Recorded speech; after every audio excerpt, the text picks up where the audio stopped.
भगवते वासुदेवाय। ओम नमो भगवते वासुदेवाय। ओम नमो भगवते वासुदेवाय। ओम अज्ञानतिमिरन्धस्य ज्ञानाञ्जनशलाकया चक्षुरुन्मिलितं येन तस्मै श्रीगुरवे नमः। नमः ॐ विष्णुपदाय कृष्णपृष्ठाय भूतले श्रीमते भक्तिवेदान्ता स्वामिन् इति नामिने। नमस्ते सरस्वती देवे गौरवाणी प्रचारिणे निर्विशेष शून्यवादी पाश्चात्य देश तारिणे। जय श्री कृष्ण चैतन्य प्रभु नित्यानंद श्री अद्वैत गदाधर श्रीवास आदि गौर भक्त वृंद। हरे कृष्णा मोठ्याने लाउडर कृष्ण कृष्ण हरे हरे हरे राम राम राम हरे हरे। बरोबर नहीं आवाज है। जंगल में जब ऐसे जोर से हरि नाम लेते हैं तो ऐसा इको आना चाहिए, ऐसा जोर से। एक बार जोर से ट्राई करना Gaurang, best and high of the pitch, एकदम जोर से। साथ में हरे कृष्णा कृष्णा कृष्णा हरे हरे हरे राम राम राम हरे हरे। मेरे आवाज सबसे ज्यादा है। शुद्ध ऑक्सीजन यहाँ पर, पूरा पूरा प्राणवायु है और आप सब ऐसे थके हुए दिखाई दे रहे हैं मुझे। तो फुल्ली आपका डीप ब्रीथ, ऐसा हाथ पीछे कर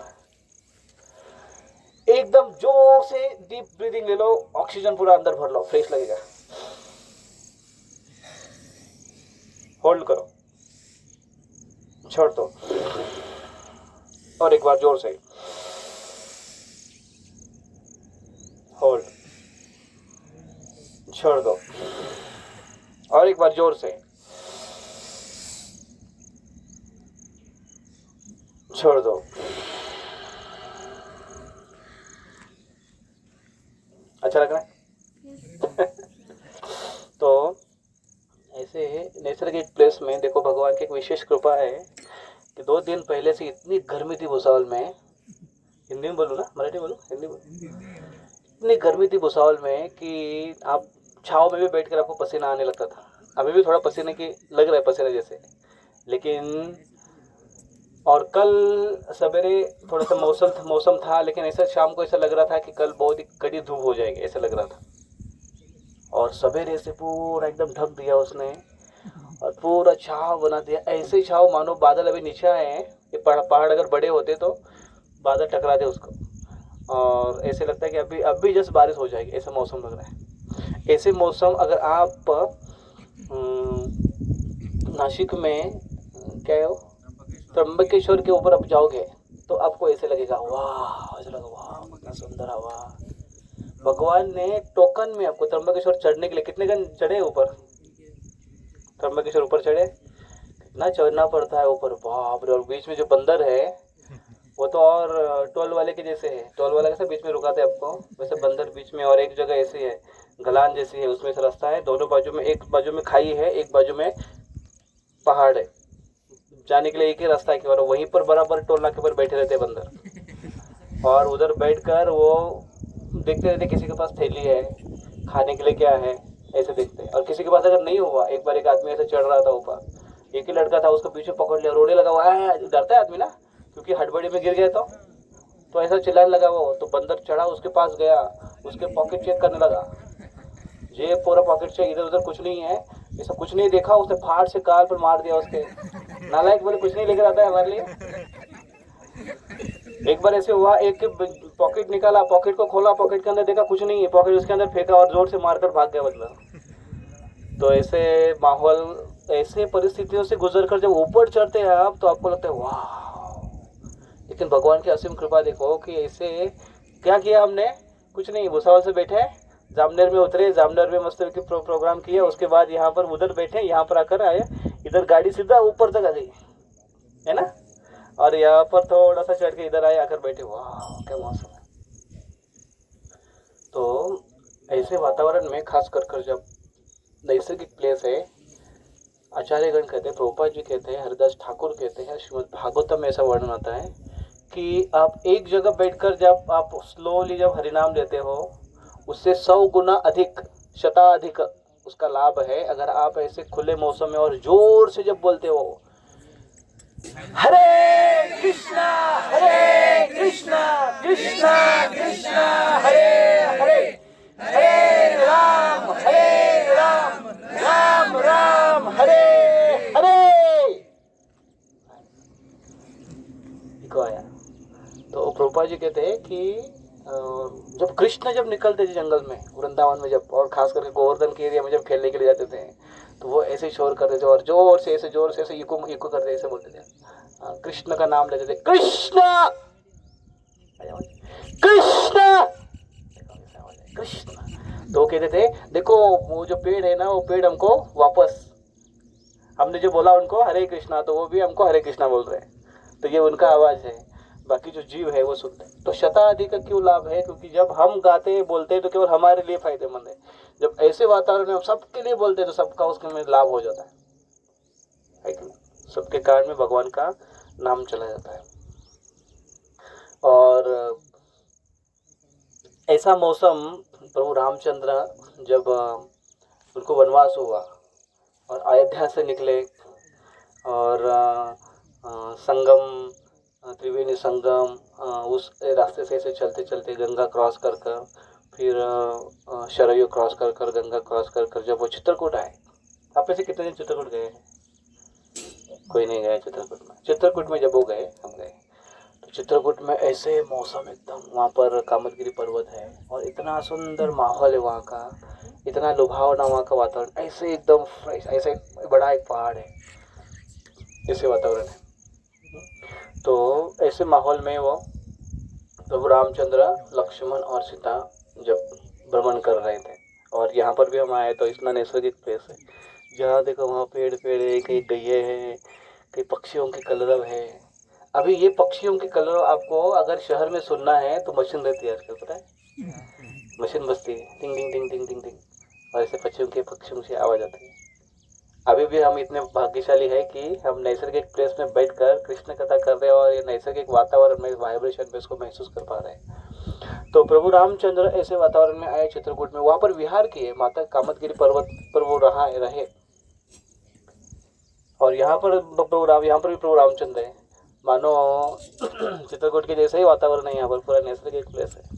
भगवान को नैसर्गिक प्लेस पसंद है। ऑफ कोर्स भगवान ने निसर्ग को निर्माण किया है और निसर्ग की हर वस्तु उनको पसंद है, लेकिन मनुष्य ने जो आर्टिफिशियल तैयार किया है ना, वो उनको पसंद नहीं है। और आर्टिफिशियल जो तैयार किया है उससे निर्माण होने वाली चीज़ है वो बदबूदार रहेगी।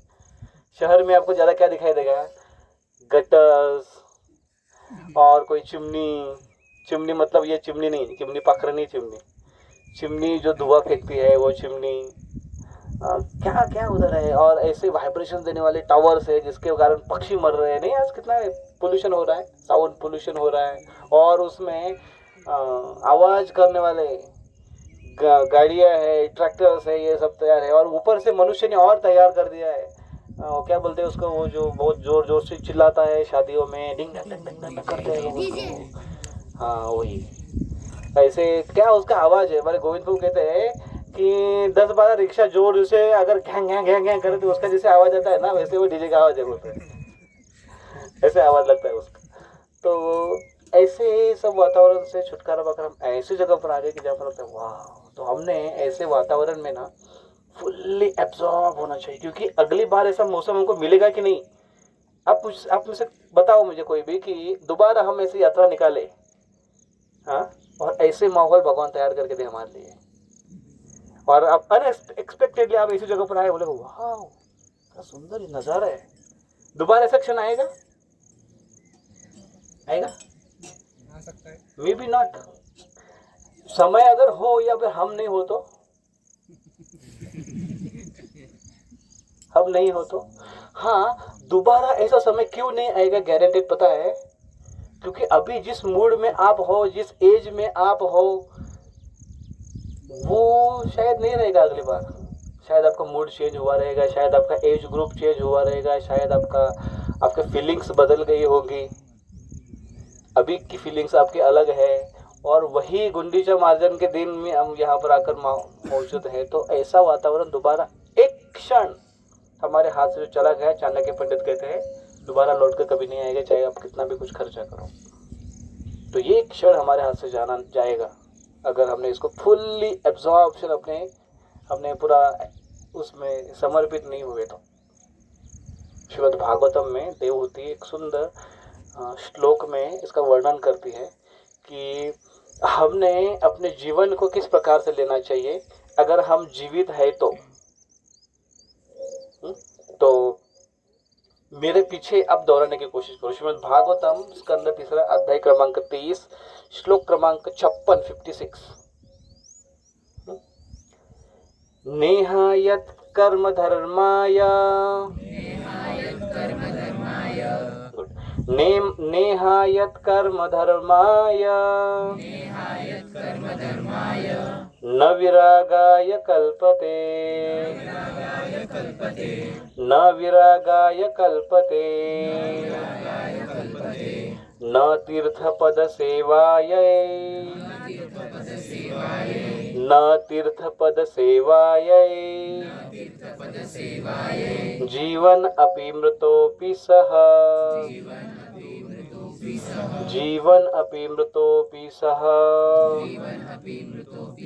नेहायत कर्म धर्माय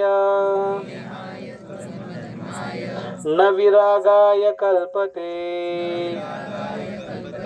न तीर्थपद सेवायै जीवन अपि मृतोपि सह।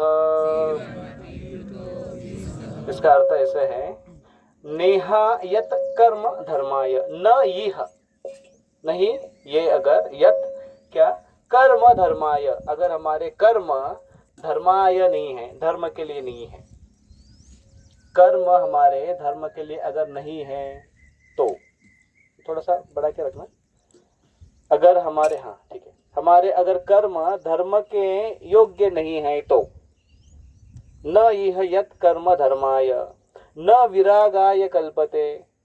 और अगर ऐसा व्यक्ति ठीक है धर्म के जैसा आचरण करने लगा है, लेकिन ऐसा धर्म का कार्य करने वाला व्यक्ति, अगर धार्मिक व्यक्ति अगर विरागाय न हो तो, उसके अंदर वैराग्य न आए तो न विरागाय कल्पते।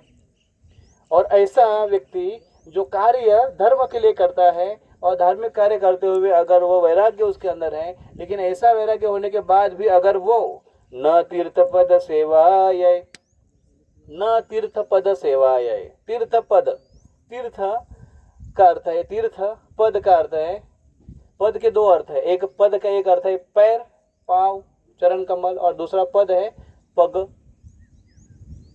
रास्ता, मार्ग। तो ये है कि जो व्यक्ति तीर्थ पद की सेवा नहीं करता है, मतलब तीर्थ में जाकर तीर्थ की सेवा नहीं करता है, या तीर्थ यात्रा नहीं करता है, या जो तीर्थ पद है, यहाँ पर प्रभुपाद जी तात्पर्य में लिखते हैं, अनुवाद में ट्रांसलेशन करते हैं, तीर्थ पद, जिनके पद तीर्थ है। पत्र में लिखते हैं, आप कभी तीर्थ रूप बाबांस पत्र लिखते हैं, अभी नहीं रहा हो, डियर डैड, डियर मॉम, मोम कौन सा है, वो कैंडल का मोम है, मम्मी का मम है। तो तीर्थ, वो कितना सुंदर था तीर्थ। आपको पता है तीर्थ मतलब क्या होता है? उसमें एक तार्किक हो गया, बोल रहा था, पता है क्या? तीर्थ, तीर्थ, तीरित, तीरित, तीरित, रित म्हणजे रीत म्हणजे पद्धत, रीत, रीति रिवाज, पद्धत, ती रीत, अरे वो रीत है, वो रीत है। मतलब एक साल में एक बार कहीं ना कहीं जाना है घूमने के लिए, तो किधर जाना है? तीर्थ के लिए जाना है। तो तीर्थ के लिए गए तो तीर्थ ये हर साल का एक स्केड्यूल बन गया, तो ती रीत वो एक रीत बन गई है। वो तीर्थ नहीं है वास्तविक, वो ती रीत है। अरे ये वो एक केवल परंपरा है, तोड़ दो उसको, ऐसे लोग बोलते हैं, तार्किक लोग। ती रीत, ती रीत है, ये उसने अर्थ दिमाग लगाकर अर्थ निकाला है, वो गलत अर्थ है वास्तविक। तो ऐसा व्यक्ति कहता है, बोले व्हाट इज मीन बाय कूतरा? जो कूतरा करता है वो कूतरा। क्या लॉजिक है उसके पीछे? तरा पता है? तरा क्या तरा करतोस, है ना? दारू पीने के बाद कैसे आदमी तरा करता है, उसको बोलते कूतरा। तो जो कू मतलब खराब, बुरा, जो बुरी तरह करता है उसको कूतरा बोलते हैं। ऐसा उसने लॉजिक लगा। तो जो अच्छे कुछ कनेक्शन है, कुतरा एक प्राणी है। तो दिमाग लगाने वाले लोग बहुत है, इसको बोलते हैं तार्किक। तो तर्क का इससे अर्थ नहीं होता है। लेकिन तीर्थ जो वास्तविक शब्द उसका सिमिलर वर्ड और तीर्थ उसका संस्कृत का भाषांतर, वो हमको ध्यान में रखना आवश्यक है। तो क्या बोल रहे हैं यहाँ पर? तीर्थ पद सेवाय न तीर्थ पद सेवाय। अगर जो व्यक्ति तीर्थ पद की सेवा नहीं करता है, तीर्थ पद कौन है? जिसके पद से तीर्थ निर्माण होता है। किसके पद से तीर्थ निर्माण होता है? भगवान के और भगवान के भक्तों के। तीर्थी कुर्वन्ति तीर्थानि, भागवतम के पहले स्कंद में वर्णन आता है। विदुर जी को कहते हैं युधिष्ठिर महाराज, आप तो साक्षात तीर्थ हो। क्यों? क्योंकि आप आपके हृदय में भगवान को लेकर घूमते हो, और भगवान के चरण कमल ही तीर्थ है। जहां पर भगवान के चरण कमल रहेंगे वो तीर्थ क्षेत्र है। यहाँ पर रामचंद्र है तो ये भी तीर्थ क्षेत्र है। यहाँ पर आप जैसे इतने सारे वैष्णव आए तो ये क्या है? शाबाश, ये तीर्थ क्षेत्र है। तो तीर्थ क्षेत्र को तीर्थ क्षेत्र कब मानेंगे? जब उस क्षेत्र में, तीर्थ में क्या होता है? जहाँ पर भगवान है वहां पर क्या होता है? वहां पर कृष्ण की कथाएं होती है, भगवान की लीलाएं होती है, कृष्ण की चर्चाएं होती है, तब वो स्थान तीर्थ माना जाता है, या तीर्थ यात्रा। तो यात्रा में जाकर अगर तीर्थ के मूड में नहीं है, भगवान की कथा के मूड में नहीं है, अगर आप ध्यान से नहीं सुनेंगे तो धीरे धीरे बादल फटने लगेगा और धूप आना चालू हो जाएगा। अगर आप फुल्ली एब्जॉर्ब रहेंगे तो पूरा एकदम बंद हो जाएगा। ठीक है? तो तीर्थ स्थान में जाकर अगर हम तीर्थ के मूड में नहीं हैं तो उसको क्या बोलते हैं? पिकनिक। पिकनिक हो जाएगी वो। पिकनिक नहीं होना है हमको, तीर्थ यात्रा हमको करना है। अब तीर्थ यात्रा के जैसे ऐसे स्पॉट में आए, ऐसे जगह पर आए हैं। हाँ, ऐसा अगर व्यक्ति नहीं करता है तो क्या बोलती है वो ये देवहूति जी कहती है, जीवन अपि मृतोपि सह, जीवन अपि मृतोपि सह, जीवन अपि मृतोपि सह, म्हणजे जीवन असून पण जीवन होने के बाद भी मरेला है, ऐसे बोलते ना, मरगड़लेला है, मरा हुआ है वो। क्या बोलते? मरेला बोलते, मरा हुआ है। जिंदा होकर भी, मतलब जिंदा लाश जिसको बोल सकते हैं। जिंदा लाश किसको कहेंगे? फिर से एक बार देखिए, जिंदा लाश किसको कहते हैं? मरा हुआ आदमी कौन है? मरा हुआ आदमी कौन है? एक जिसके अंदर से आत्मा चला गया है, दूसरा मरा हुआ कौन? देखो, न यह एत धर्म कर्म धर्माय, जिसके कर्म धर्म के लिए नहीं है, जिसके कर्म धर्म के लिए है लेकिन धर्म के लिए होने के बाद भी केवल धार्मिक कार्य में लगा हुआ है। क्या धार्मिक कार्य उसके? सवेरे उठना, एक अगरबत्ती में सारे देवताओं को संतुष्ट करना, और सबके उसके बाद पहले गले में, हाँ मैंने दुकान में देखा है ना, गले में क्यों घुमाते? उधर कोई भगवान नहीं रहता। हाँ, लक्ष्मी जी को करते हैं, लक्ष्मी जी हमारे गले में रहो, जाओ मत। उनको वो धार्मिक अनुष्ठान किया उसने, शाम को बराबर वो पूजा पाठ टाइम पर करेगा, विदाउट फेल। इसको बोलते रिचुअलिस्टिक धार्मिक कार्य वो करता है। लेकिन ऐसा धार्मिक कार्य करते हुए न विरागाय, अगर उसके अंदर वैराग्य नहीं आता है, वैराग्य नहीं आता है उसके बारे में। अर्चा क्या करता है वो, सत्यनारायण की पूजा करता है, पूजा अर्चना में वो गुरु जी भट्ट जी जो ना बुलवाते उससे, बोलो इदम न मम, उसको बोलते बोलो इदम न मम विष्णवे स्वाहा, वो तो इदम न मम, इदम न मम, ये विष्णवे विष्णु का है, इदम न मम, इदम ये न नहीं मेरा, मम मेरा नहीं है, किसका है फिर, भगवान का है। वो पूजा अर्चना के बाद भी वही होता है कि ये कह रहा था कि तुम्हारा नहीं है, तेरा तुझको अर्पण क्या लागे मेरा, है ना, तेरा तुझको अर्पण क्या लागे मेरा, ये जो भावना है वो अगर नहीं आती है तो ऐसा धार्मिक व्यक्ति है जो रोज केवल पूजा पाठ में मग्न रहता है, अपना काम के हिसाब से बराबर उतना करता है, कोटा खत्म करता है, जिंदगी भर अगर ऐसे करता है, ऐसा व्यक्ति कौन है, ऐसा व्यक्ति मरा हुआ है, ऐसे यहाँ पर बताया है। तीसरा, लेकिन फिर भी ठीक है, ऐसे व्यक्ति के अंदर अगर वैराग्य आ भी जाए, ऐसा व्यक्ति अगर वैराग्य बन भी जाए, उसको वैराग्य भी आ जाए, लेकिन न तीर्थ पद सेवाए, लेकिन अगर तीर्थ पद जो भगवान विष्णु है, कृष्ण है, उनकी सेवा में अगर नहीं लगा है, उनकी भक्ति में अगर नहीं लगा है, तो ऐसा व्यक्ति क्या है, ऐसा व्यक्ति क्या है, सही में लग ही रहा है ऐसा।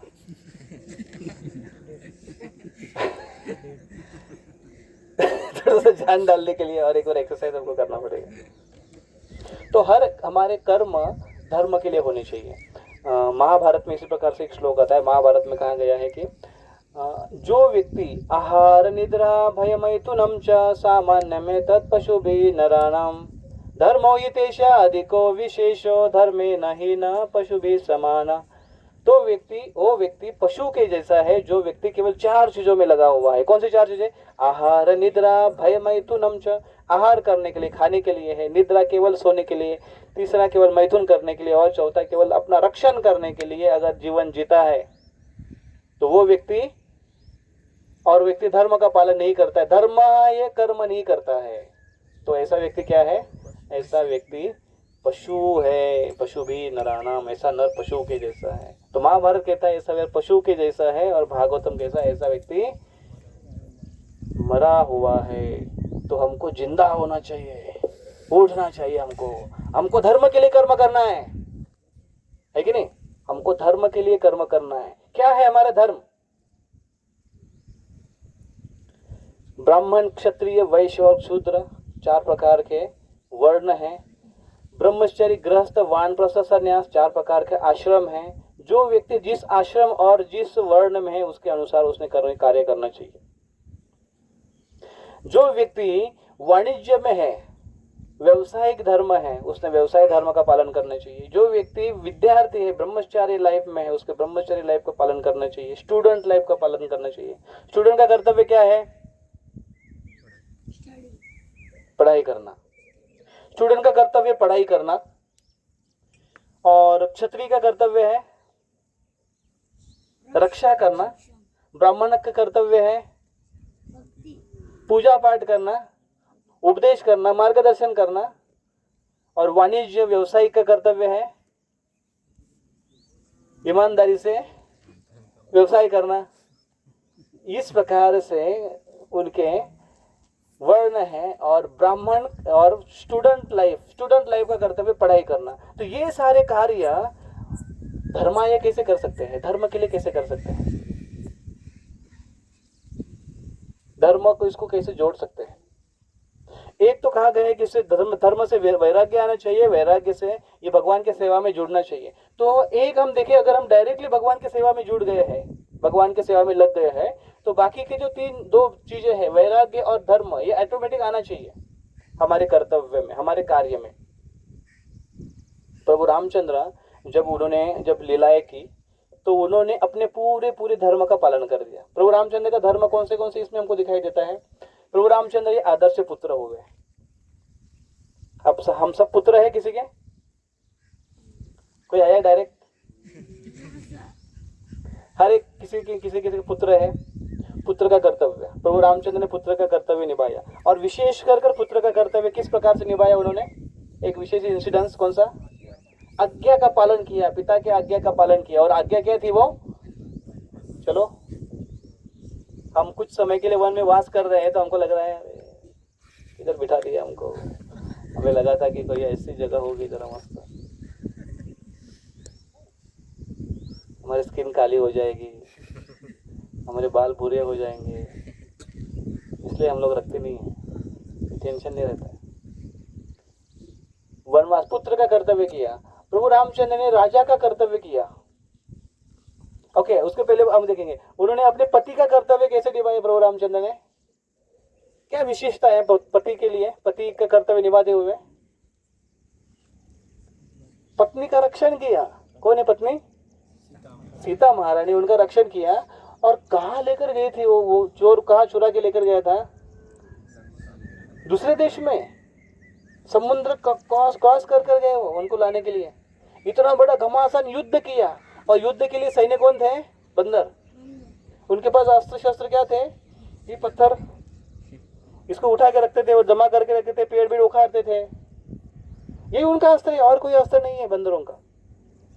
और सबसे बड़ा अस्त्र, गोविंदू कहते हैं, सबसे बड़ा उनका अस्त्र क्या था? क्या था? They are completely unorganised. कोई ऑर्गेनाइज नहीं है, कोई प्लान नहीं है, कुछ नहीं, ऐसे भीड़ गए। तो वो जो सामने वाले जो युद्ध करने वाले थे उनको समझ में नहीं आता था कि कैसे कहाँ से यूज करो। ऑर्गेनाइज है तो कम से कम समझ में आता था, इस साइड से आया है तो हमको ऐसे चाल करनी है। वो अगर इस व्यू में आया है, व्यू मतलब वो रहता है ना चक्र व्यू, वैसे चक्र व्यू, कॉन्च व्यू, ऐसे व्यू में, तो उसके लिए दूसरा कुछ तरीका होता है उसको भेजने के लिए। कोई व्यू नहीं है, सीधा घुस जाते थे, जो मिला वो उखाड़ते थे, जो मिला वो पटकते थे, और कुछ नहीं मिला तो काटते थे। वो कुंभकर्ण जैसा ऐसा विशाल काला है खाया, तो उनको समझ में आया अभी कैसे करे। तो कोई उसके ऊपर छलांग लगाता था, उसके पैर पर चढ़ता था, चढ़ना पड़ता था, उसको पेड़ के जैसा बड़ा था वो, चढ़ना पड़ता था। कोई पैर को काटता था तो उसको लगता जैसे मच्छर काटा के जैसे लगता था उसको, कुंभकर्ण को। तो कुंभकर्ण पैर झटकता था दूर, और कुंभकर्ण ऐसे हाथ घुमाता था, ऐसे 20-25 को ऐसे हाथ में पकड़कर। वो आपको चना कैसे खाते हैं आप लोग, ऐसे उसके लिए चने थे वो, बंदर ऐसे बंदर खाता था। और बंदर को जब खून गिरता था उसके मुख से खाते खाते, तो बाकी बंदर देख के भाग, ये क्या है, भागने लगे थे। उस समय भयानक युद्ध हुआ प्रभु रामचंद्र ने किया। और फिर प्रभु रामचंद्र ने, और वो सक्सेसफुली प्रभु रामचंद्र ने कंप्लीट किया, अपने पत्नी का रक्षण किया, उनको वापस लेकर आए। जब लेकर आए, हनुमान जी जब वापस लेकर आए उनको, अभी लेकर जाना है अयोध्या, तो प्रभु रामचंद्र ने कहा, देखो सीता, मैं तुम्हारा पति होने के नाते मैंने तुम्हारा कर्तव्य, तुम्हारी रक्षा करने का कर्तव्य मैंने पूरा किया है, अभी तुम बिल्कुल स्वतंत्र हो, तुम जहां चाहे वो जा सकते हो। तो सीता में बोले, ये क्या भैया नहीं इतने महीने तक मैंने प्रतीक्षा की और मैं जीवित रही आपके लिए, और आप अभी बोल रहे हैं कि जहां जाना है जाओ। प्रभु रामचंद्र का और एक कर्तव्य आया, कौन सा? राजा का कर्तव्य। पराई स्त्री को आप ले कैसे सकते हो आपके राज्य में? अब पराई मतलब अपनी पत्नी थी, लेकिन 11 साल 11 महीने तक वो दूसरों के राज्य में रही है, दूसरे पर पुरुष के साथ रही है। क्या भरोसा कि वो स्वच्छ, वो उसकी भावनाएं शुद्ध है, वो पवित्र है, क्या गारंटी है उसकी? ऐसे एक्सेप्ट लिया गया वहां पर। लोग आगे चलकर लेंगे, इसलिए प्रभु रामचंद्र ने पहले ही प्रजा के रक्षण के लिए, अभी राजा का कर्तव्य आया प्रभु रामचंद्र का। लेकिन जब राजा का कर्तव्य आया तो फैमिली मेंबर्स है वो सफर हो गए। इधर लक्ष्मण जी एकदम बहुशक्य हो गए कि अरे भैया क्या बात कर रहे हैं, और रामचंद्र के सामने किसी को बोलने की हिम्मत नहीं है। तो साक्षात ब्रह्मा जी आए वहां पर, और ब्रह्मा जी ने कहा कि मैं, और सारे देवतागण आए, और उन्होंने कहा कि हम विटनेस हैं। दिशाएं आए, बोले हम विटनेस है कि सीता महारानी पूरी तरह से पवित्र है। और फिर अग्नि में, तो अग्नि में जाकर अग्निदेव स्वयं आए, जब उनके लिए अग्नि परीक्षा की व्यवस्था हुई, अग्निदेव स्वयं आकर उन्होंने कहा कि हम स्वयं साक्षी है कि सीता महारानी पवित्र है, पूरी तरह से पवित्र है। तब सब एकदम जोरदार हरि बोल करने लगे, सब नाचने लगे, सबको आनंद हुआ। लेकिन उसके पहले जो परीक्षा से गुजरना पड़ रहा था, उसमें ऐसा लगता था कि बाप रे। तो हर समय अगर हम कर्तव्य दक्ष रहते हैं तो हर समय जीवन में कठिनाई होती। तो कर्म धर्म के लिए अगर हमको लेना है, चुना है, कर्म हमने अपना धर्म के लिए चुना है, धर्म के मार्ग के लिए चुना है, तो ये मत समझना कि कठिनाई नहीं आएगी। जनरली कैसे होता है, हम बोलते हैं कि मैंने धर्म का पालन किया, मेरे जीवन में कठिनाई क्यों, ऐसा क्वेश्चन होता है ना। लेकिन धर्म का मार्ग हमेशा कठिन होता है, क्योंकि आप धर्म के मार्ग पर चलते हैं। तो कोई बोलेगा तो अच्छा, तो फिर बाकी का बाईपास अच्छा है, फिर शॉर्टकट अच्छा है, फिर वो अपनाए। नहीं तो और वो और भयानक है। कृष्ण कहते हैं भगवद गीता के 17वें अध्याय में कि जो हमें शुरू में अमृत के जैसे लगता है वो अंत में विष का प्रभाव परिणाम दिखाता है।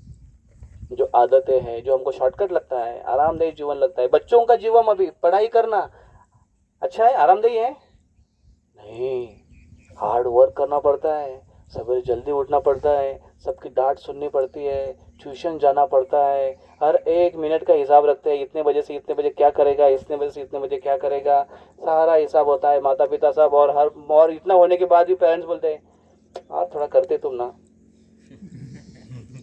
देखो देखो वो शीतल, देखो पड़ोस की शीतल देखो, अरे उसका 93 आया है गधे, तेरा केवल 90 आया है।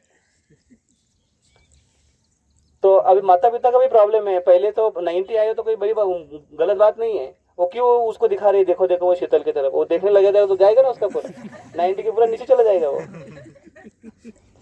बच्चों का एक है, उनको कंपैरिजन पसंद नहीं है ना। हमको आप बोलो कैसे करना पढ़ाई करना, आप किसी के साथ तुलना करोगे तो उनको बुरा लगता है कि अरे उनको कमी लगने लगती। लेकिन इस पढ़ाई का मार्ग है वो मेहनत का मार्ग है, नहीं तो स्टूडेंट का धर्म पालन करने के लिए अगर जाए तो हार्ड वर्क है।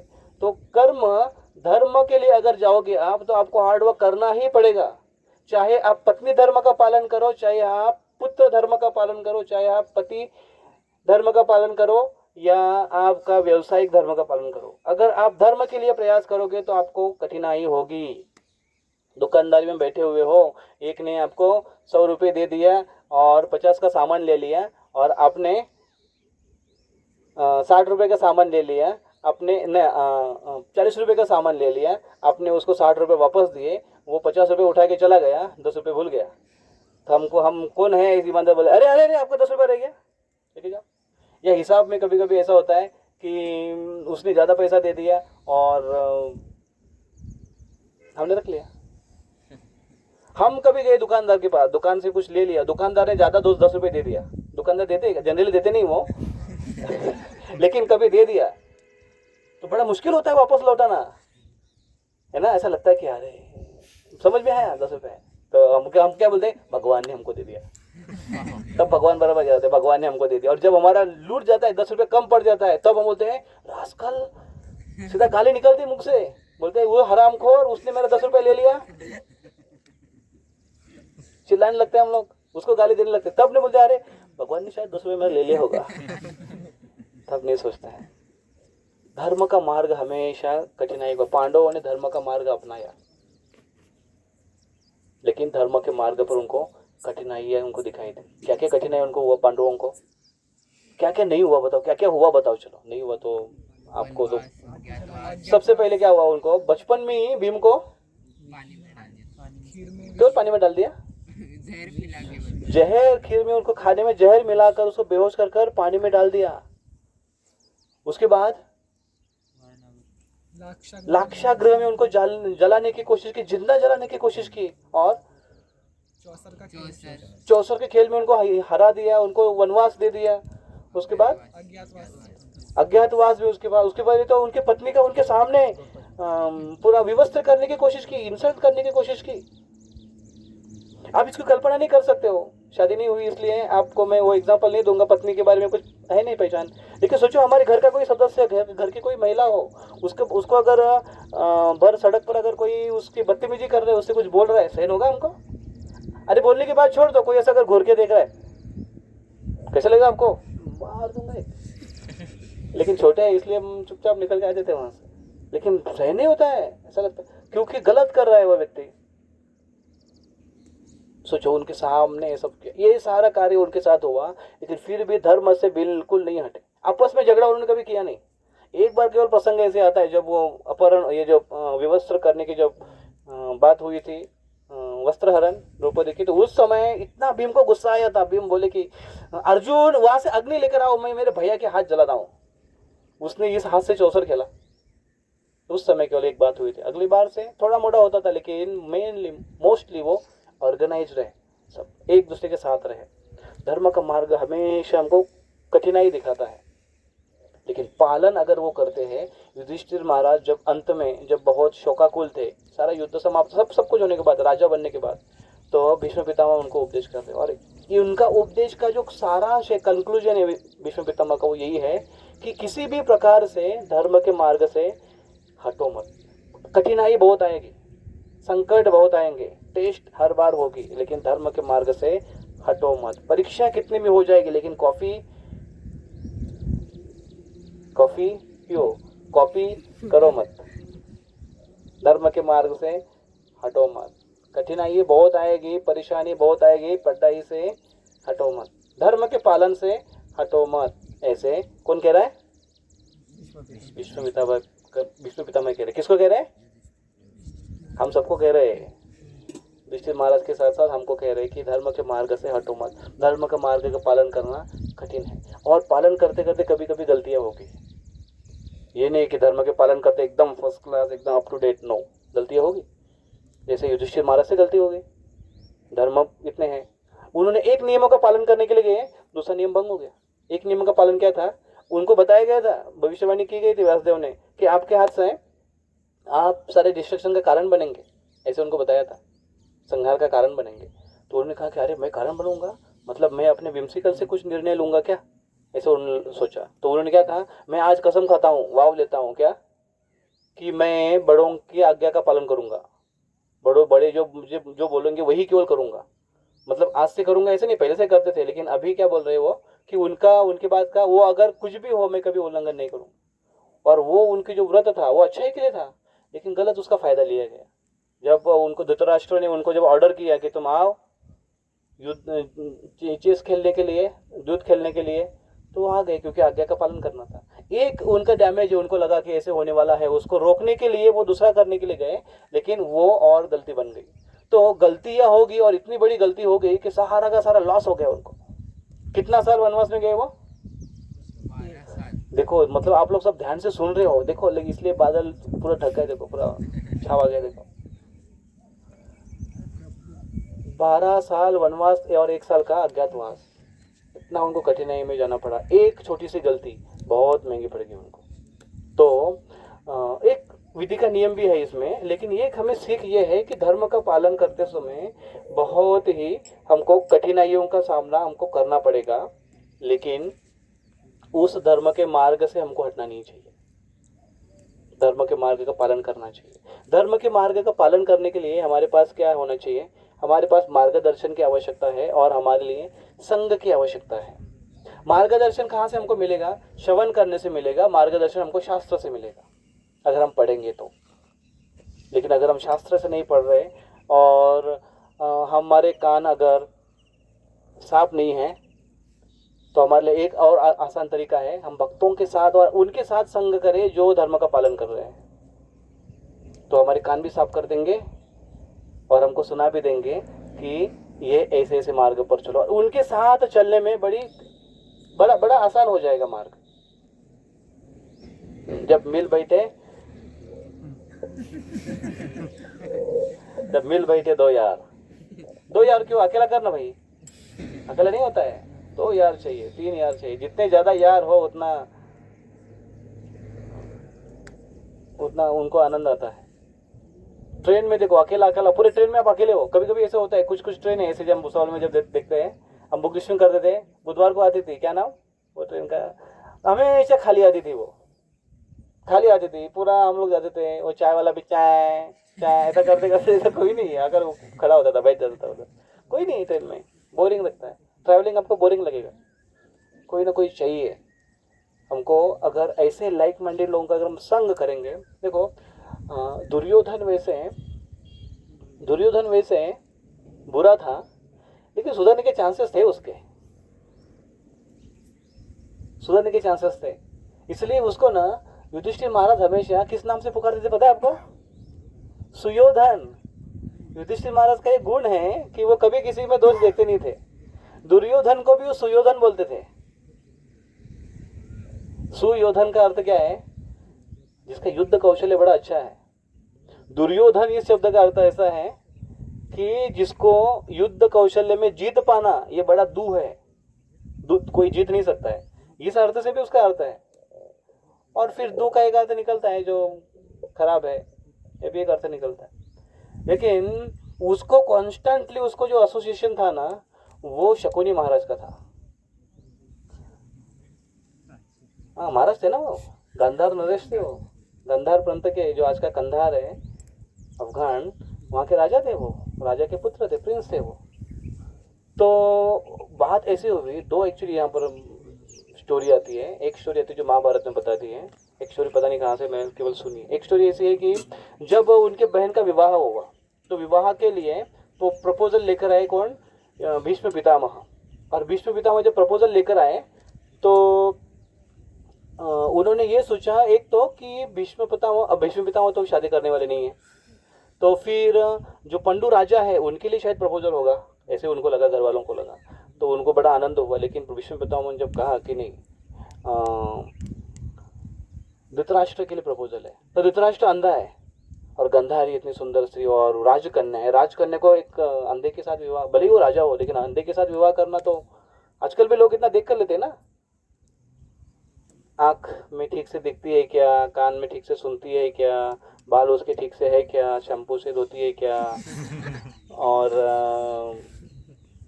बहुत कुछ देखते हैं लोग आजकल, सब कुछ अच्छा है। आई थिंक आजकल इतना देखा नहीं जाता है, क्योंकि मैंने ऐसा सुना है कि भुसावल में ज़्यादा मैंने ऐसा सुना है कि शादी के बहुत प्रॉब्लम चल रहे हैं, कि लड़कियाँ नहीं मिल रही आजकल शादी करने के लिए। ऐसा है क्या? ऐसा है ना? हाँ, ऐसा है। तो हमारे आश्रम में जगह खाली है। ऐसा है।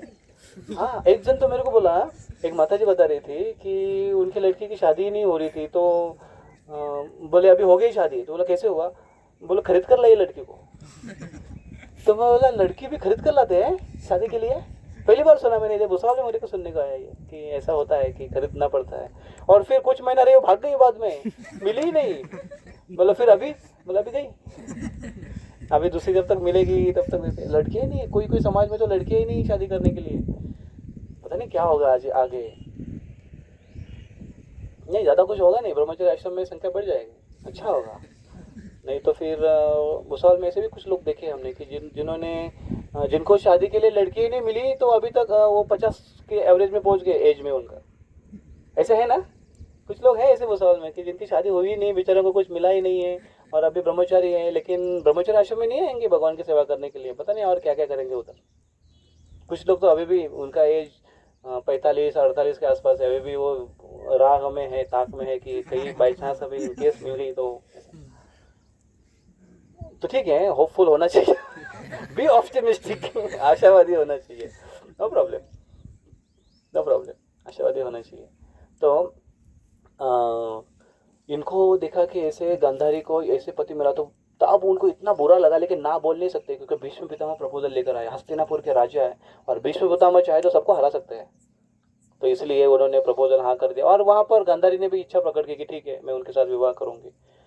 और उसको ऐसे लगा शकुनी को कि मेरा इतना बड़ा इंसल्ट कि मेरी बहन एक अंधे की पत्नी बनेगी, ये उसको इंसल्ट लगा।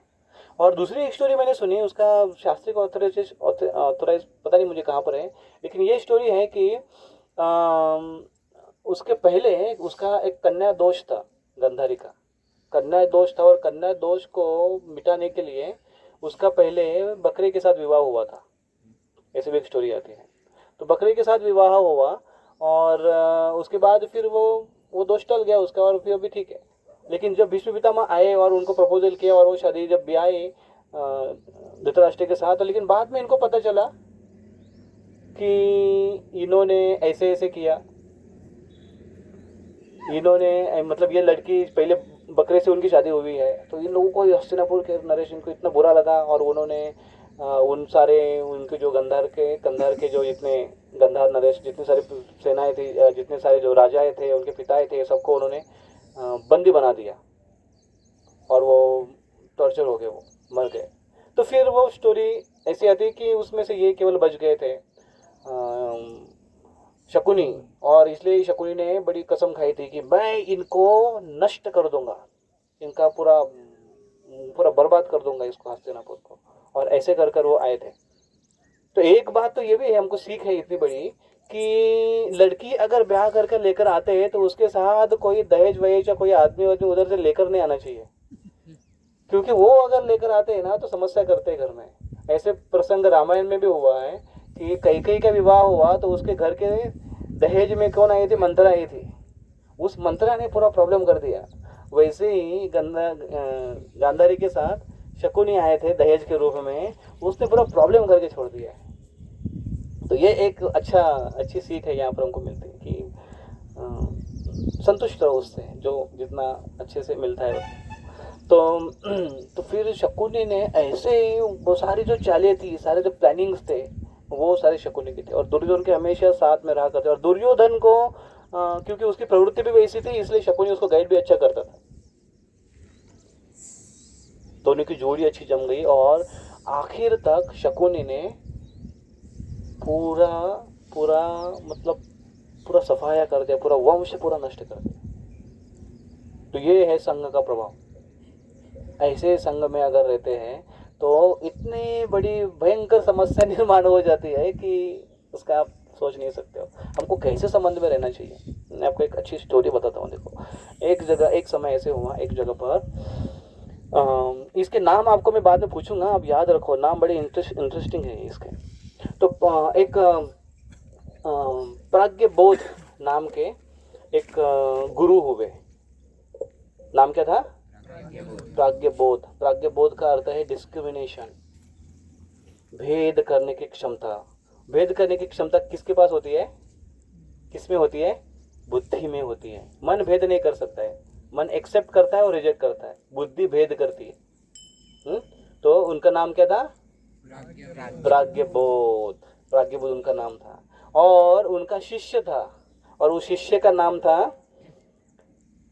चंचल इच्छा। क्या नाम था? हाँ, शिष्य का नाम था चंचल इच्छा। और दोनों एक दिन टूर पर निकले, प्रवास में निकले। तो चंचल इच्छा उनका सेवक है, उन्होंने जो जो सामान चाहिए था गुरु की सेवा के लिए रास्ते में जो वो सब सामान लिया था और साथ में चल रहा था। साथ में चलते चलते चलते चलते चलते चलते वो ऐसे रास्ते से गुजरते गुजरते गुजरते, ऐसे रास्ते से आगे जाओगे तो क्या आएगा? इस रास्ते से आगे जाओगे तो क्या आएगा? एक शहर आएगा, है ना? तो वो ऐसा एक शहर आया और वो शहर का नाम था स्वप्नपुर। क्या नाम था शहर का? स्वप्नपुर। गुरु का नाम क्या है?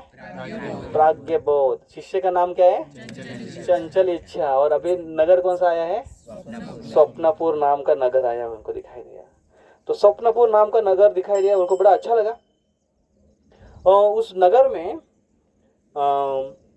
एक बड़ा प्रभावी और शक्तिशाली राजा रहता था, और उस राजा का नाम था बुद्धिहीन।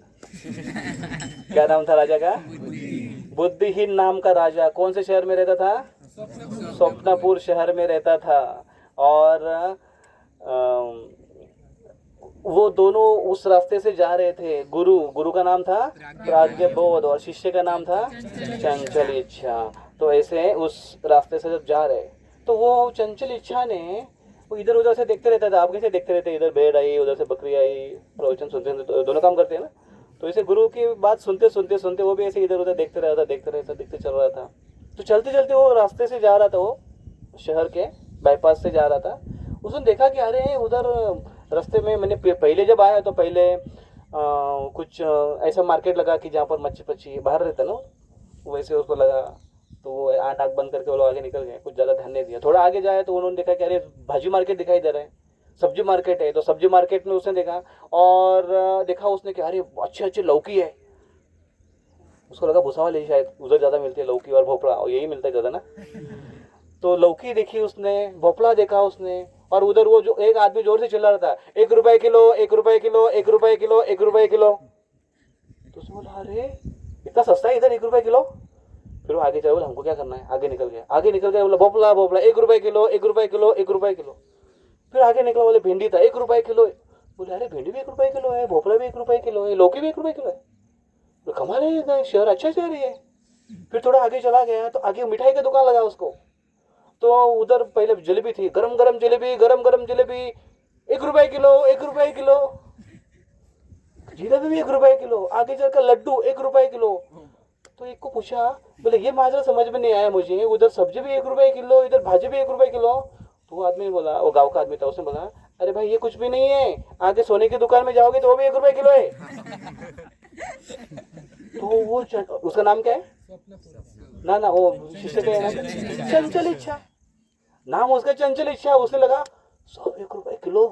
तो बोलते गुरुजी थोड़ा रुकते ना इधर, थोड़ा कुछ दिन रुकते इधर, थोड़ा आराम करते, थोड़ा सा विश्राम करते। आप थक गए होंगे, इतने दूर से आए, गुरुजी को बोल, आप इतने दूर से आए, थक गए होंगे, आपके सेवा करने का अवसर भी नहीं मिला है, आप थोड़ा रुकिए, विश्राम कीजिए। तो गुरु ने प्राज्ञ बोलने का, देखो हमको रुकना नहीं है, यहाँ पर रुकना सेफ नहीं है, ये जगह ठीक नहीं लग रही है, हमको आगे निकलना चाहिए।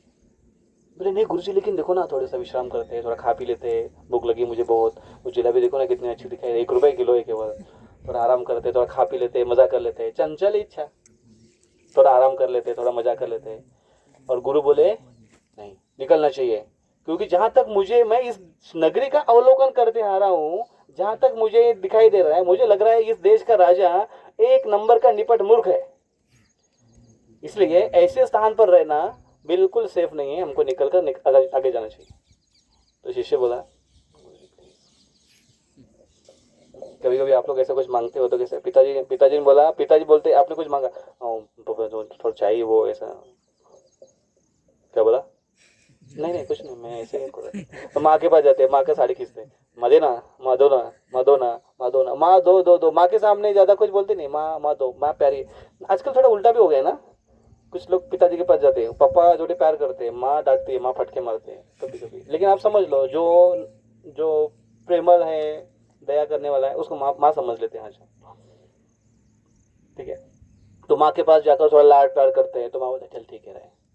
तो गुरु के पास भी वैसे लाड पे किया, उन्होंने कहा ठीक, तुम्हारी इतनी इच्छा है, ठीक है रुको। तो एक जगह रुक गए वो, एक बहुत खा पी कर एकदम मस्त हो रहा है, मोटा हो रहा है, लॉकडाउन में ऐसे लोग हो रहे हैं आजकल, तो है ना, वर्क फ्रॉम होम, मजा आ रहा है, थोड़ा आनंद आ रहा था उसको, उस इसमें रह रहा था।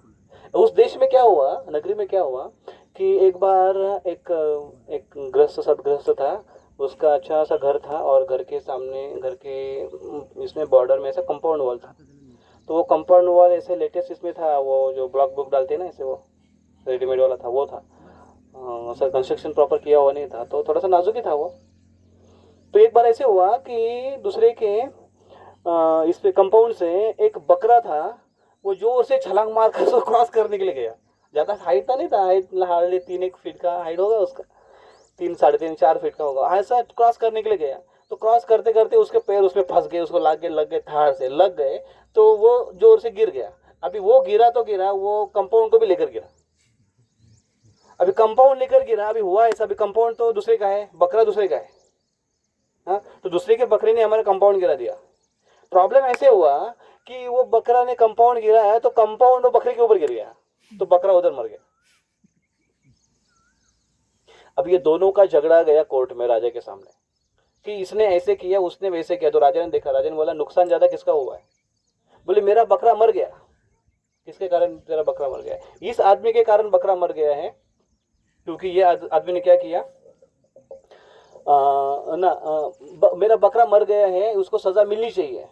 तो उसने कहा अच्छा, बकरा मर गया है, सजा मिलनी चाहिए, सही बात है। किसने बकरे को मारा? बोले दीवार गिर गई उसके ऊपर। बोले इमीडिएटली दीवार को फांसी में चढ़ाओ। बुद्धिहीन राजा है, दीवार को फांसी पर चढ़ाओ। तो दूसरा आदमी जो था, जिसको बकरे वालों को सजा देना था, तो वो बोलता है कि जो बकरे वाला है, उसको ये दीवार वालों को सजा देना दिलवाना था। तो उसने तुरंत चतुराई लगाई, अरे यार राजा को कैसे समझावे। तो उसने बोला नहीं सर, लेकिन दीवार ऑलरेडी मर चुकी है, दीवार जोर से गिरने के कारण दीवार मर चुकी है, तो मरे हो को क्या फांसी दोगे? तो राजा बोला अच्छा ठीक है, सही बात बोला तुमने, तो जिसने दीवार ऐसी बनाई उसको फांसी देना चाहिए। हाँ बात सही है, चलो दीवार जिसकी है उसका घर, उसको लेकर आओ यहाँ पर, उसको फांसी देंगे, उसके कारण बकरा मरा है, बकरे को न्याय मिलना चाहिए।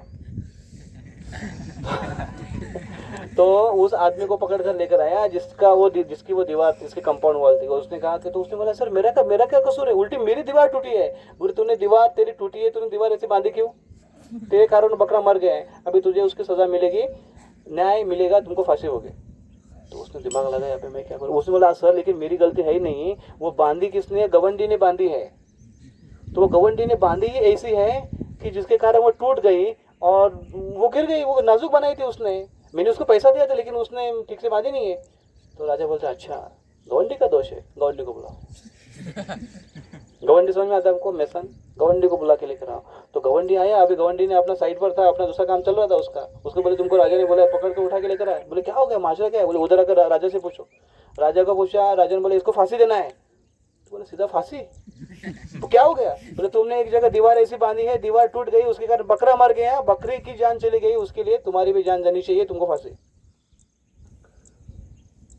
तो उसने दिमाग लगाया कि अरे बाप रे, मेरे को अभी फांसी हो रही है। तो उसने कहा एक्चुअली राजा जी प्रॉब्लम ऐसे हुआ था कि जिस दिन मैं वो दीवार बांध रहा था ना, उस समय मैं मेरे कुछ कपड़े सिलाने के लिए दर्जी के पास गया था, टेलर। और वो दर्जी ने वो अपना कुछ काम करते करते उसने वो सुई है वो मेरे आंखों में भोंक दी। तो वो आंखों में भोंकने के कारण मेरा आंखों से ठीक से दिख नहीं रहा था, लेकिन मुझे काम करने के लिए याद में इतना फोर्स कर रहा था, इसलिए मुझे वो काम करना पड़ा। तो इसलिए वो दीवार ठीक से बंधी नहीं और वो शायद नाजुक है, इसलिए वो गिर गई। अच्छा, तो किसके कारण हो गई? बोले वो दर्जी ने मेरे आंख में सुई भोंकी थी। तो दर्जी का दोष है पूरा, दर्जी को बुला के लेकर आओ। तो दर्जी को उठा के लेकर आया। वो बेचारा पेटी कुछ तो क्या बोलते हैं उसको, शर्ट को, एक आदमी का वो शादी का सूट वो सिला रहा था। वो अर्जुन उधर बैठा था दुल्ला। वो बोलता है दुल्ला वाला कुछ नहीं, तू चल तेरे को फांसी देनी है। लेकर आया, कोर्ट में सामने खड़ा कर दिया और बोला उसको कि इसको फांसी पर चढ़ लटकाओ। तो उसको लगा क्या हो गया, वो दुल्हा राजा का कोई रिश्तेदार है क्या? मैंने सूट से टाइम पर नहीं सिलाया इसलिए मेरे को फांसी दे रहे। बोले नहीं नहीं, तुम्हारा दोष ये है कि तुमने उस गवंडी के आंखों में सुई भोंकी है और इसके कारण गवंडी ने अच्छे से दीवार नहीं बांधी है और वो दीवार न अच्छी बांधने के कारण वो गिर गई है, इसके कारण बकरा मर गया और जो बकरा मरने का इल्जाम तुम्हारे ऊपर आता है। तो इसने लॉजिक लगाया, यार मैंने कब गया उसके सुई में, उसके आंखों में सुई भोंकने के लिए? उसको तो उसके साथ मेरा कोई संबंध था नहीं ज़्यादा। तो इसने सोचा कि अभी मेरे ऊपर आएगा पूरा केस। तो उसने दिमाग लगाया, उसने कहा कि एक्चुअली सर ऐसे हुआ कि वो सुई ना वो इतनी बेकार थी, बहुत ख़राब सुई थी। एक्चुअली वो जो लोहार ने बहुत ख़राब सुई बना कर दी थी, क्योंकि उसको बोला ठीक से धार लगाओ, ठीक से अच्छी सुई दो ताकि मैं फटाफट काम करूँ। वो जा नहीं रही थी, इसलिए मैं जोर लगा लगा कर उसको घुसा रहा था और अचानक घुस गई तो उसके आंखों में भी घुस गई। अच्छा, तो सुई ठीक से नहीं बनाई थी? अच्छा हाँ, किसने बनाई सुई? लोहार ने बनाया। लोहार को पकड़ के लेकर आओ। कितने लोग आ गए बीच में देखो। तो लोहार को पकड़ कर लेकर आए और लोहार को सारा माजरा समझाया कि लोहार तुमको फांसी पर चढ़ाए जा रहे हैं। बोले क्यों? क्योंकि तुमने सुई ऐसी बनाई जो जिसको धार नहीं थी, वो जिसने दर्जी का अच्छा काम नहीं किया। बोले तो दर्जी से के हाथ से वो गवंडी के आंख में चली गई। बोले फिर गवंडी की आंख में चली गई, इसलिए गवंडी अच्छे से देख नहीं पाया, इसलिए उसने दीवार खराब बनाई। बोले फिर दीवार खराब होने के कारण वो गिर गई, इसलिए बकरा मर गया। बोले फिर बकरा मर गया इसलिए उसका ब्लेम तुम्हारे ऊपर आता है क्योंकि तुमने ठीक से सुई बनाई, अभी तुमको फांसी पर चढ़ाया जाता है। तो अभी ये बेचारा अनपढ़ और इतना समझदार नहीं था और ये गवंडी लोहार वो परेशान हो गया, अभी क्या होगा, मेरा कोई दोष नहीं है, फिर मुझे फांसी पर लटकाया जा रहा है। टेंशन में आ गया बेचारा और उस टेंशन में बारीक होने लगा। दिन ब दिन खाना पीना उसको नहीं जा रहा। उसको ऑर्डर दिया कि 15 दिन के बाद इसको फांसी पर लटकाया जाएगा। अभी 15 दिन दिया, तुरंत फांसी देते तो बेचारा ठीक था, लेकिन 15 दिन अभी मरेगा वो। हमारे कॉलेज में एक संत गाड़िया इंजीनियरिंग कॉलेज में एक स्टूडेंट था, वो प्रोग्राम में आता था हमारे, इतना सीरियसली नहीं था, वो आता था कभी कभी प्रसाद के टाइम पर आता था बराबर, और ऐसा कुछ खास सीरियस नहीं था उसका। एक दिन आया, मुझे प्रोग्राम के बाद मिला, इतना सीरियस था वो। तो प्रभु जी मुझे मरना नहीं है, मुझे भक्ति करना है प्रभु जी, मुझे मरना नहीं है, मुझे भक्ति करना है, आप मुझे बताओ मुझे क्या करना चाहिए। बोला भाई क्या हो गया इसको, अचानक इतना एकदम पूरा डेस्परेट होकर एकदम आया। बोले क्या हो गया? बोले मेरे को बीमारी हुई है, मैं बीमार हुआ, बुखार आया था मैं, और वहाँ के लोकल डॉक्टर के पास चला गया था। तो डॉक्टर ने मुझे जैसे ही चेक किया, डॉक्टर ने बोला कि तुम 15 दिन में मरने वाले हो। क्यों? पेट दुख रहा है। और पता नहीं क्या नाम का बीमारी बोल दिया उसने। वो लड़का इतना डर गया, सत्य बात है, लड़का इतना डर गया ये। और फिर आया तो मुझे पूरा होल स्टोरी बताया कि ऐसे ऐसे हुआ और वो डॉक्टर ने ऐसे बोला। तो मैं बोला डॉक्टर की डिग्री क्या है? बोले पता नहीं प्रभु जी, वो कुछ तो BA MAS या ऐसा कुछ तो लिखा है, MBBS ऐसा कुछ लिखा है। बोले फिर उसने दवा कौन सा दी? बोले एलोपैथिक का दवा दी। बोले काम कर मैं आपको एक डॉक्टर का एड्रेस बताता हूँ भुसावल में, वो डॉक्टर के पास जाओ, उसको चेक करो और अच्छे से करो। उसके बाद गया, चेक किया उसने, फिर उसको नॉर्मल मिल बताया डॉक्टर ने, थोड़ा सा मेडिसिन दिया, पेट दिखना दुखना ठीक हो गया। उसके बाद आया, अरे प्रभु जी, बोले बच गया मैं। तो ऐसे 15 दिन उसको बोला, 15 दिन में मरने वाला, इतना आदमी डर गया वो। उसका पढ़ाई के ऊपर मन नहीं है, खाने के ऊपर मन नहीं है, ऐसे हो गया इनका कि पूरा दिन ब दिन बारीक बारीक बारीक में पूरा क्रूश हो गया वो, ऐसे एकदम बारीक हो गए। हाँ, ऐसे पहले ऐसे था, बंगाली प्रभु के जैसे था वो, बाद में ऐसे श्लोक के जैसे बन गया एकदम सब बारीक। इससे भी बारीक बन, इतना बारीक बन गया ना एकदम अगरबत्ती के जैसा, सब बारीक बन गया। 15 दिन के बाद लेकर आया तो 15 किलो का वजन हो गया था उसका। उसको देखा, बोले ये वही आदमी है, यहाँ वही आदमी लेकर आया और सारा घाव जमा हो गया। क्यों जमा हो गया पता है? उसको फांसी देने के लिए। किसको? क्यों फांसी देने के लिए? बकरे को मारा। कनेक्शन क्या है वो आपको पता है, दोबारा दोहराऊंगा नहीं। तो फांसी के सारा गांव देखने के लिए फांसी होगी, फांसी हो सकती, लोग ऑडियंस पूरा जमा है, कचाकच भरा हुआ है, स्टेडियम नहीं था लेकिन लोग ऐसे खड़े देखने के लिए आए थे। और राजा उधर अपने आसन पर बैठा हुआ है, मंत्रीगण उधर थे, टाइम सेट कर रहे ये करने के लिए। तो लेकर आए उधर फांसी देने के लिए, तो लगाया फांसी, वो रहता है ना जल्ला देते हट्टे कट्टे, उनको उठा कर, उसको भी उनको क्या आसानी से ऐसे एक हाथ से उठा कर रख दिया, उधर खड़ा कर दिया, उसके गले में वो फांस डाल दिया। तो अभी मजे के बाद ऐसे वो फांस उसके गले में डाल दिया और उसकी रस्सी रहती है टाइट करने के लिए, वो टाइट कर दी पूरी, तो सर से निकल गई। वो इतना बारीक हो गया था कि वो सर पूरा ऐसे निकल गया। तो अभी फांसी का समय लोग इतना हंसने लगे कि अरे, अभी हम लोग हंस रहे ना, अब हंसने लगे कि ऐसा सीरियस माहौल पर हम लोग हंस रहे हैं क्योंकि वो पता निकल रहा है। तो राजा बोल रहे कि क्या हो रहा है तमाशा उधर? बोले अभी सर वो इतना बारीक हो गया। ऐसे ऐसे ऐसे फांस बनाते हैं ऐसे ऐसे, तो उसी पूरा सर बोले निकल गया है। राजा बोल रहा है एनीवेज, ऑर्डर ऑर्डर है, राजा का इंसल्ट नहीं होना चाहिए, फांसी का समय तय किया है, किसी न किसी को फांसी होनी ही चाहिए। भले ही वो उसके लिए एलिजिबल व्यक्ति नहीं है क्योंकि उसका सर अटक नहीं रहा है, किसी न किसी को फांसी होनी चाहिए, किसी हट्टा कट्टा को पकड़ के लेकर आओ, इतने लोग देखने के लिए आए, समय वेस्ट नहीं जाना चाहिए। बुद्धिमान राजा है। राजा का नाम क्या है? बुद्धि। राजा ने ऑर्डर दिया। अभी ये लोग बोले कि कौन हट्टा कट्टा, कौन हट्टा कट्टा, ऐसा करते करते अभी ये चंचल इच्छा इतने दिन से खा पी कर एकदम मस्त हो रहा है और टपरी पर बैठा हुआ है, लड्डू खा रहे हैं। तो ये लोग निकले अभी ऐसे ऑडियंस है, तो ऑडियंस अभी साइड में हो रहा है, भाई किसी को पकड़ेंगे। ऐसे करते करते आया और टपरी पर देखा है मस्त भी खा पी रहा है। उन्होंने बोला हाँ ये अच्छा हट्टा कट्टा है, इसका सर अटकेगा इसके अंदर। तो इसको उठा कर लेकर आया चंचल इच्छा को। बोले क्या हो गया? बोले फांसी देना है। बोले क्यों, मैंने क्या किया है? बोले वो राजा को पूछो।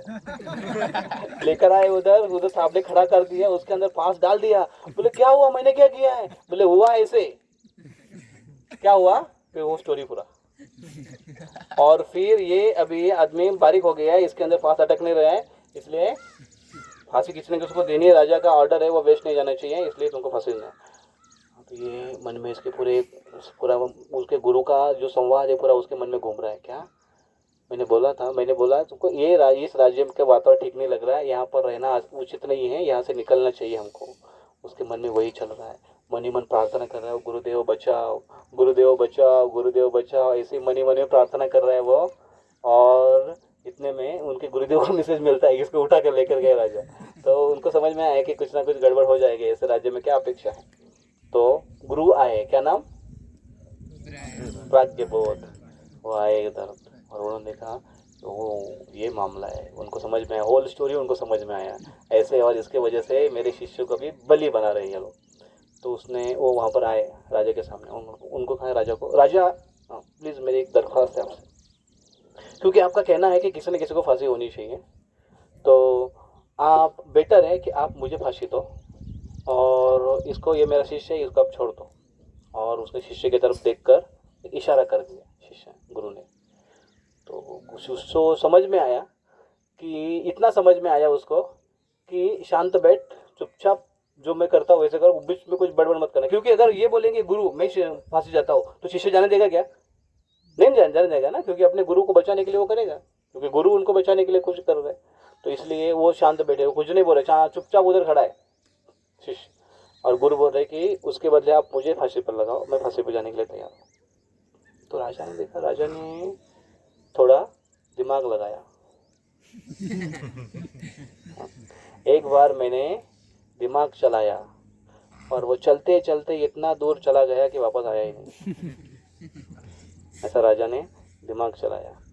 और फिर दिमाग चलाकर उसने सोचा कि लेकिन एक बात मुझे समझ में नहीं आ रही कि उनके बदले आप क्यों मरना चाहते हो।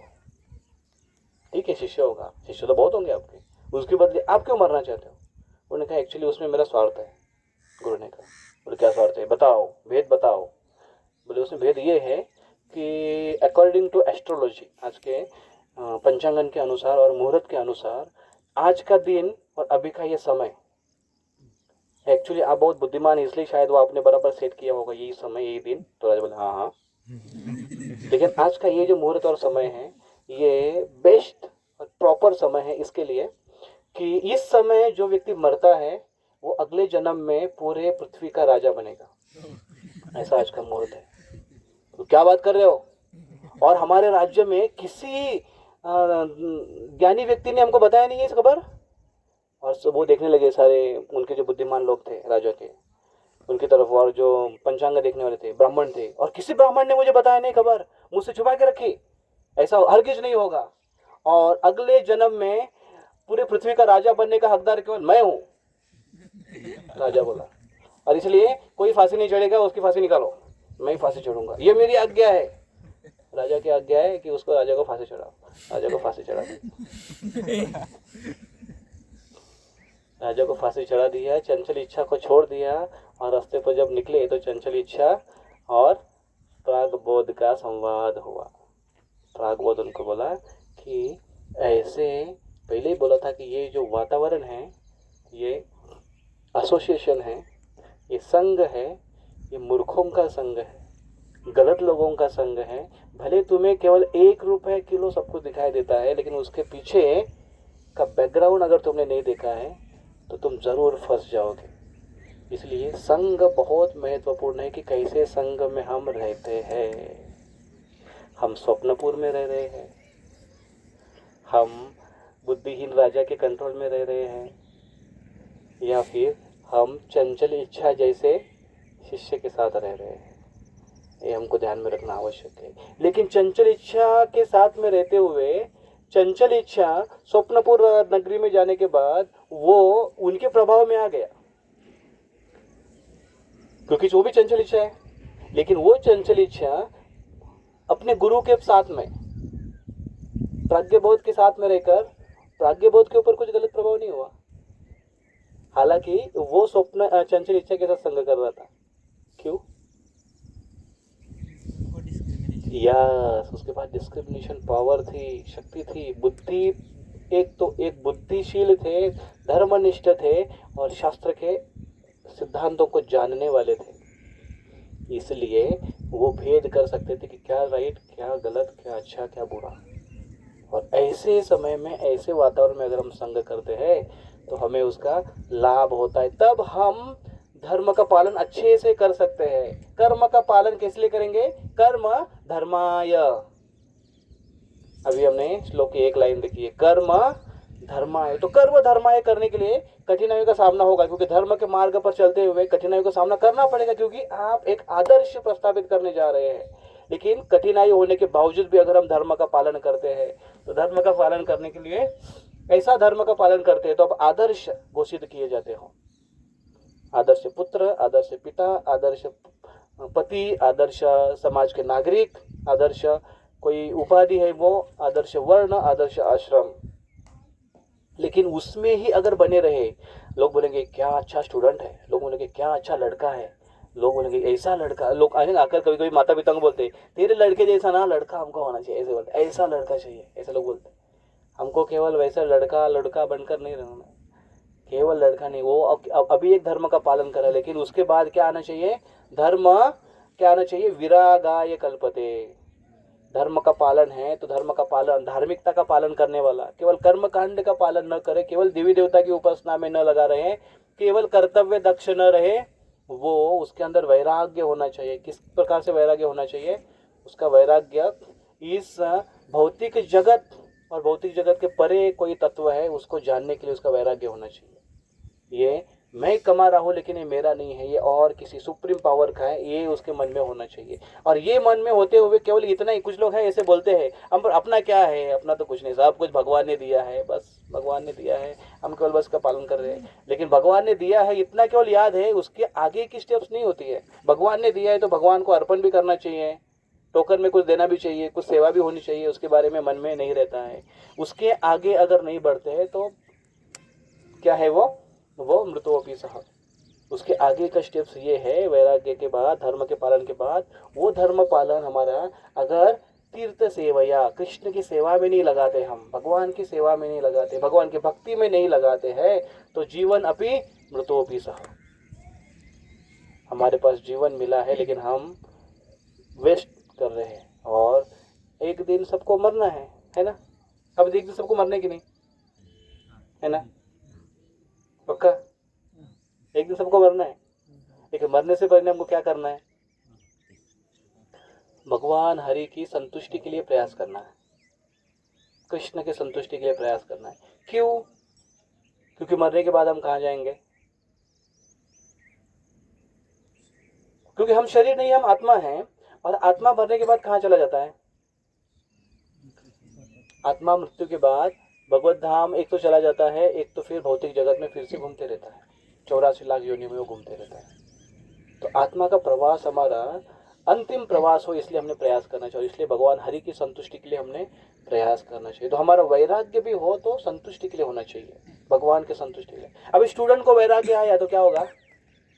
स्टूडेंट का वैराग्य, पढ़ाई से वैराग्य नहीं आना चाहिए है। घर में जाकर बोला प्रवचन सुन के आया प्रभु माता माँ में, वैराग्य आ गया पूरा मेरा। बोले पढ़ाई पढ़ाई वढ़ाई कुछ नहीं, पूरा वैराग्य, त्याग त्याग त्याग। माँ बोलेगा त्याग की बात कर रहा है बेटा, तो कौन सा त्याग किया उसने? पढ़ाई का त्याग कर दिया, किताब विताब सब फेंक दिए, बोले कोई अब पढ़ाई नहीं करनी। एक लड़का, एक स्टूडेंट, इंजीनियरिंग कॉलेज का स्टूडेंट, जलगांव कॉलेज में पढ़ता था, एक बार मंदिर में आया, मैं जब DT वर्ष में आरती कर रहा था, इधर बैठा था, ऐसे आरती वारती हो गई, फिर मेरे से बात कर, प्रभु जी कितना अच्छा लगता है इधर। बोला हाँ, ऐसा लगता है ना भक्ति करने का केवल। बोला हाँ, ऐसा लगता है वृंदावन में जाकर कर भक्ति करना चाहिए। बोला तुम पढ़ाई कर रहे? बोले हाँ। क्या कर रहे? बोले इंजीनियरिंग। कौन से क्लास में? तो बोले सेकंड ईयर में।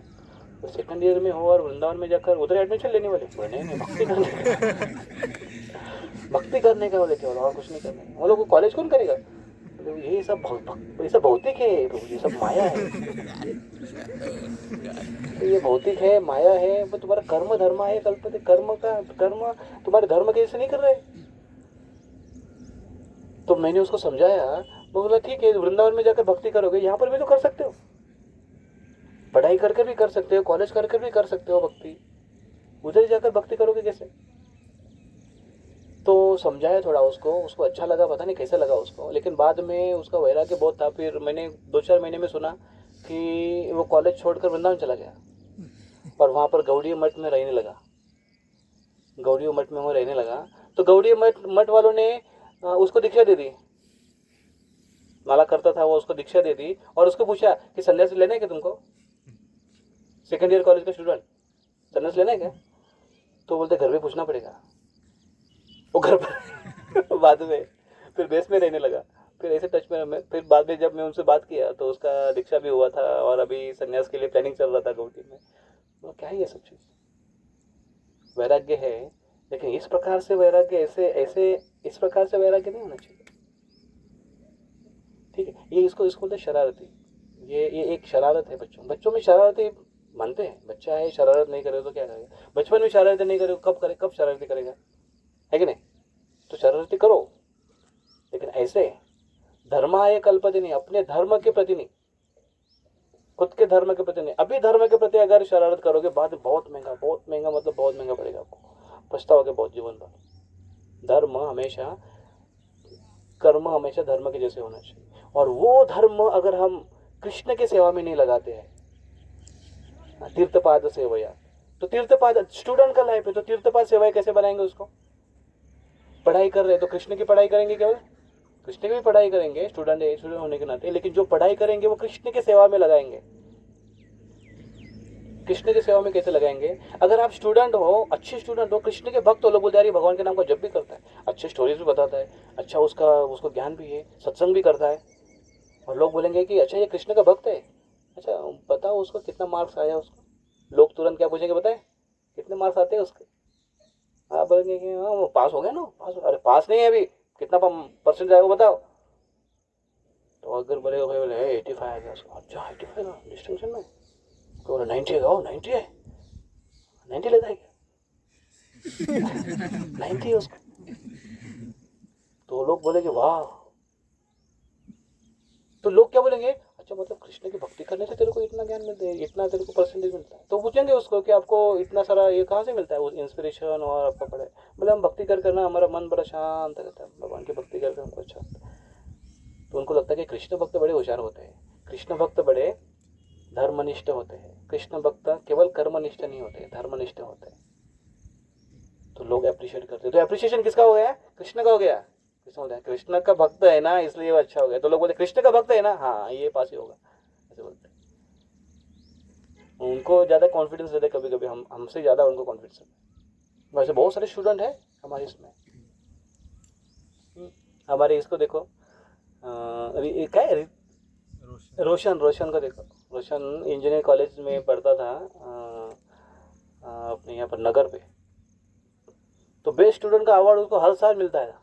बोर हुआ होगा हर साल अवार्ड लेते लेते लेते लेते। हाँ बेस्ट स्टूडेंट, इतने जो लोग उनको मानते थे और उसको इतना ग्लोरीफाई करते थे। और बेस पर रहकर, हॉस्टल में न रहते हुए बेस में रहकर, वहाँ पर रोज मॉर्निंग प्रोग्राम कर कर, 16 माला कर कर, और पढ़ाई इतनी सारी कर कर, और अच्छे मार्क्स से पास हुआ, अच्छी कंपनी में भी जॉब कर रहा है। तो ये अच्छा रिजल्ट है। और हमारे यहाँ पर बहुत सारे ऐसे ये स्टूडेंट है। हमारे यहाँ पर ऋतिक है और ऋषभ है, और सब भक्त है, यह ऋषभ है, ऋतिक है। तो ये सब अच्छा पढ़ाई कर कर भगवान की भक्ति इतनी सारी सेवा कर रहे हैं, उनको उसका फायदा भी हो रहा है, कृष्ण उनको आशीर्वाद भी दे रहे हैं, उनको मदद भी कर रहे हैं, और लाभ है। ऐसे नहीं कि ये केवल टाइम पास है और बस केवल अभी केवल करना है। हमको गंभीरता से करना चाहिए, गंभीरता से हमको सत्संग अटेंड करना चाहिए, शास्त्र अध्ययन करना चाहिए। अभी हमारे पास अवसर है। बाद में जब हम बड़े हो जाएंगे और हमको लगेगा कि हम बड़े हो गए, तो फिर हम सीखेंगे नहीं, हम ऐसे मार्ग में आएंगे नहीं। फिर हमको लगेगा कि चलता है रे, और भूसावल में सब चलता है। भूसावल की लैंग्वेज और अलग है, वहाँ का वातावरण, वहाँ का माहौल, वहाँ के लोगों की भाषा, हावरे हावना मांग करूँ घेऊ। तो ये टोन तो ठीक है समझो, लेकिन फीलिंग भी ऐसी है अंदर की, रफ है पूरा। हम उससे हमको उबरना है। भगवान का आश्रय और भक्तों का आश्रय अगर हम लेते रहेंगे तो हमें उसका लाभ मिलता है। एक लड़का था, शरारती लड़का था। तो एक बार एक मुसाफिर आया रास्ते से, मुसाफिर आया तो मुसाफिर को देखा उसने, अरे बड़ा प्यासा लग रहा है। तो मुसाफिर ने उसको पूछा, मुसाफिर समझते ना, मुसाफिर मुसाफिर मतलब फिरने वाला, मूसा नहीं, राहगीर। ऐसा ऐसे जा रहा था राहगीर। तो उसने देखा लड़के ने ऐसा घूमने के लिए निकला था वो, उसको देखा, प्यास लगे क्या? बोले हाँ रे बहुत प्यास लगे, पानी मिलेगा क्या? बोले पानी क्या, लस्सी तो चलेगा क्या? तो वो बोलते लस्सी तो और अच्छा हो गया यार, लाओ, धूप थी अच्छी। तो वो गया घर में और अच्छा लोटा भर के लेकर आया, ग्लास भी लेकर आया, और उसके बाद दिया, एक भर के दिया पिया, दो भर के दिया पिया, तीन भर के दिया पिया। वो बोले और चाहिए? बोले हाँ। तो पूरा लोटा ही दिया उसके हाथ में, ले लोटा ही दिया पूरा पिया। अरे बोला थैंक यू, तूने बोले मेरी जान बचाई, इतना बोले प्यास लगी थी मुझे, तुमने लस्सी दे दी मेरे को, बहुत अच्छा हुआ, थैंक यू। तो उसे बाय द वे तुम्हारे पास लस्सी कैसे, तुम्हारे घर में बनती है? बोले हाँ घर में हमारी बनती है। एक्चुअली क्या हुआ, रात में लस्सी बनी हुई थी, अच्छी बनी थी, सब कुछ अच्छा होता, लेकिन क्या है रात में उसमें चूहा आकर गिर गया। अभी वो राहगीर क्या सोचेगा, चूहा गिर गया और लस्सी मेरे को दे दिया। ऐसा गुस्सा आया उसको, उसने जोर से उसको पकड़ कर, ऐसा जोर से, वो लोटा उसके हाथ में था, जोर के पकड़ कर पटक दिया, जोर से फूट गया वो लोटा फूट गया। तो इधर से होता माँ को चिल्लाया, माँ इसने अपना टॉयलेट का लोटा फोड़ दिया।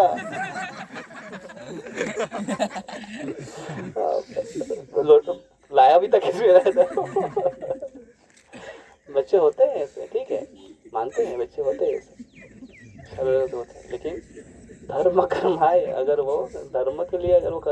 वाला लड़का अगर है तो वो सही मार्ग से अच्छे से कार्य करेगा।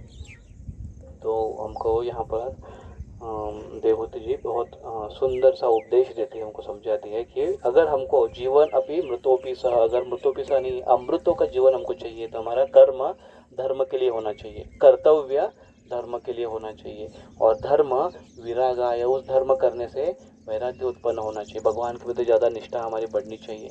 और आसक्ति जो है, एक होती है आसक्ति, एक होता है वैराग्य। आसक्ति मतलब, वैराग्य मतलब केवल सब कुछ छोड़ने की बात नहीं है।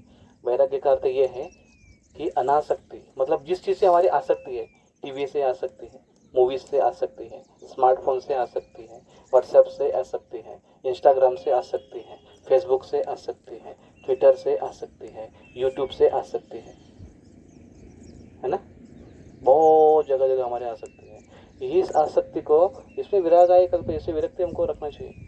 क्यों? क्योंकि धर्म का पालन भी तो करना है, तो इससे विरक्ति आ जाएगी। इस चीज़ को दूर रखकर, क्योंकि धर्म का मार्ग, कर्तव्य का मार्ग अच्छे से फोकस करना है, लेकिन वो कर्तव्य फिर अंततः हमको क्या करना चाहिए, हमको तीर्थ पद सेवा है, कृष्ण की सेवा में इस्तेमाल करना चाहिए। स्टूडेंट अच्छी पढ़ाई कर कर कृष्ण की सेवा करना चाहिए, भगवान का नाम जप करना चाहिए। भगवत गीता को डेली रूप में अगर पढ़ोगे, हमारे कॉलेज में हम जब पर प्रचार करते थे ना, संत गाडगे बाबा नॉट औरंगाबाद में जब थे, तो एक कॉलेज था MIT कॉलेज, MIT नहीं था, एक कॉलेज था, क्या नाम था उसका, चाचा नेहरू के नाम से शॉर्टकट में ऐसा नाम है, हाँ JNC Jawaharlal Nehru JNC college में। तो वहाँ उस कॉलेज में नहीं JNC भी कॉलेज में प्रचार करने के लिए, आई थिंक ये MIT का था, MIT कॉलेज का था स्टूडेंट। तो वहाँ पर प्रोग्राम करते थे, तो वहाँ से 2 स्टूडेंट अच्छे मिले थे, और दोनों एकदम गुंडा कंपनी वाले थे, दादा थे वहाँ के थे दोनों भी। तो ये वो लड़का बता था, उसका नाम था, एक का नाम था शरद पवार, तो उनको पवार साहब बोलते थे। अभी अपने शरद पवार है, इसका नाम भी शरद पवार, तो उसको पवार साहब बोलते थे। तो पवार साहब जब रात को आते थे 11-1 बजे हॉस्टल में, तो सब हॉस्टल एकदम साइलेंस होता था, पवार साहब आ गया। वार्डन को जितना नहीं डरते थे उतना इसको डरते थे। और इसने, और ये भी आ गया। एक बार प्रोग्राम चल रहा था, राजगोपाल हमारे प्रवचन दे रहे थे, प्रवचन दिया, प्रवचन देने के बाद ये आए इधर सामने, आकर बैठा प्रोजी के सामने। उसको मैंने बोला, देखो, प्रोजी को बोल रहे, दारू भी पीता हूँ, गुटखा भी खाता हूँ, सिगरेट भी करता हूँ, और लड़कियों को भी छेड़ता हूँ, वो सब ऐसा कुछ नहीं कि जो किया नहीं है। मेरे सुधरने के चांस है क्या? तो हमारे प्रोफेसर बोले, पहले तो वो बोले, वो क्या क्या चाहते, क्या हो बाबा, इतना सब करते हो, मतलब क्या? तो मेरे सुधरने के चांस है क्या? इसका अर्थ ये बताता हूँ मैं आपको कि ये सब गुंडागर्दी और ये सब जो बाजी है, ये सारी चीज में ना कोई आनंद नहीं है, वो कोई खुश नहीं रहता उसमें। इसलिए तो ये सब करने वाला व्यक्ति, ये बेवड़ाबाजी करने वाला लड़का आकर बोल रहा है, मतलब वो उससे खुश नहीं है, उससे आदमी बर्बाद हो जाता है। तो उसने बोला कि मुझे इसको छोड़ना है, मेरे साथ सुधरने का कोई चांस है क्या? तो प्रभु जी बोला, गारंटेड। तो उसने क्या करना पड़ेगा? रोज 1 माला हरे कृष्ण महामंत्र का जप करना पड़ेगा। हरे कृष्णा कृष्णा कृष्णा हरे हरे, हरे राम राम राम हरे हरे। हरे कृष्ण महामंत्र का रोज 1 माला जप करना, बुझाओ। और भगवत गीता लेके जाओ स्टॉल से, रोज 1 पन्ना केवल पढ़ना है, 1 ही पन्ना केवल पढ़ना, रोज 1 पन्ना भगवत गीता, और रोज 1 माला हरे कृष्ण महामंत्र का जप। तो उन्होंने कहा 1 महीने में तुम्हारी आदतों से तुमको अगर राहत नहीं मिली तो प्रोग्राम में आना बंद कर दो। और उन्होंने कहा, और इनफैक्ट मैं प्रोग्राम करना बंद कर दूंगा। हाय गॉड, उनको इतना कॉन्फिडेंस दे दिया, वो लड़के को लगा हाय सही में पावर हो गया इसको। ले लिया उसने माला और भगवत गीता ले ली उसने, और रोज भगवत गीता पढ़ना चालू कर दिया उसने, 1 पन्ना। और क्या करने लगा? 1 माला जप करने लगा वो, किसका? हरे कृष्ण महामंत्र का। और मैजिकली 1 महीने के बाद वो बोला कि, वो आकर खुद बोला कि प्रभु जी इतना चेंजेस हो रहा है मेरे में कि मुझे अभी वो सिगरेट बहुत कम हो गया, मेरे बोले करने की इच्छा ही नहीं होती है, ये सब दारू पीने की इच्छा नहीं होती है, कुछ छेड़ खाने की इच्छा नहीं होती है, बड़ा मन एकदम शांत लगता है, पढ़ाई अच्छी हो रही है। अभी वो इतना अच्छा भक्त बन गया है। और उसके साथ और एक था, वो भी दादा कंपनी का था, तो वो भी अभी वो भी अच्छा भक्त बन गया है। तो वो उसका इनिशिएशन भी हो गया, अभी मुंबई में अच्छी कंपनी में जॉब कर रहा है वो। पॉलिटिकल बैकग्राउंड था उसका। और ये लड़का भी अभी सातारा का है। अभी क्या है वहाँ पर, जम्मू कश्मीर उस साइड में, जम्मू कश्मीर उतना ही दूर नहीं था, अमृतसर वहाँ पर, अमृतसर भी नहीं, आई थिंक कुरुक्षेत्र उस एरिया में, वहाँ पर वो कंपनी में अच्छे से जॉब कर रहे हो। शादी हो गया उसका, अच्छा एकदम सेटल है। अपने ऑनलाइन चैंटिंग सेशन में आता है वो लड़का। एकदम उसका अप टू डेट, उसका लाइफ एकदम हो गया है पूरा, एकदम रिकवर, बहुत अच्छे से वो अपना ये करता है, भक्ति करता है वो। पूरा लाइफ उसका चेंज हो गया। लेकिन जब वो भक्त बन गया तो फ़ायदा क्या हो, बताए क्या? क्योंकि थोड़ा गुंडा कंपनी वाला आदमी था, तो हमको फॉलो प्रोग्राम के लिए ज़्यादा फॉलो करने की ज़रूरत नहीं पड़ती थी। उसके बोला बच्चों को लेकर आज भौजी बोलो ना आप कितने बच्चे चाहिए। तो हॉल में कितनी जगह है, 50 बच्चे आ सकते हैं। तो उसने तो ऑर्डर कर, प्रोग्राम में चलना है, बोले यस यस, कहाँ चलना है प्रोग्राम में? वो बच्चे पूछेंगे नहीं कि कौन सा प्रोग्राम है, सत्संग प्रोग्राम है, क्या प्रोग्राम है, अब प्रोग्राम बोलो। रिक्शा भर भर के लेकर आता था वो। वहाँ से कॉलेज बाद में, जब हमारा सेंटर जब था ना इधर हनुमान नगर में था औरंगाबाद के, वो काफ़ी दूर है वहाँ से, MIT कॉलेज काफ़ी दूर है।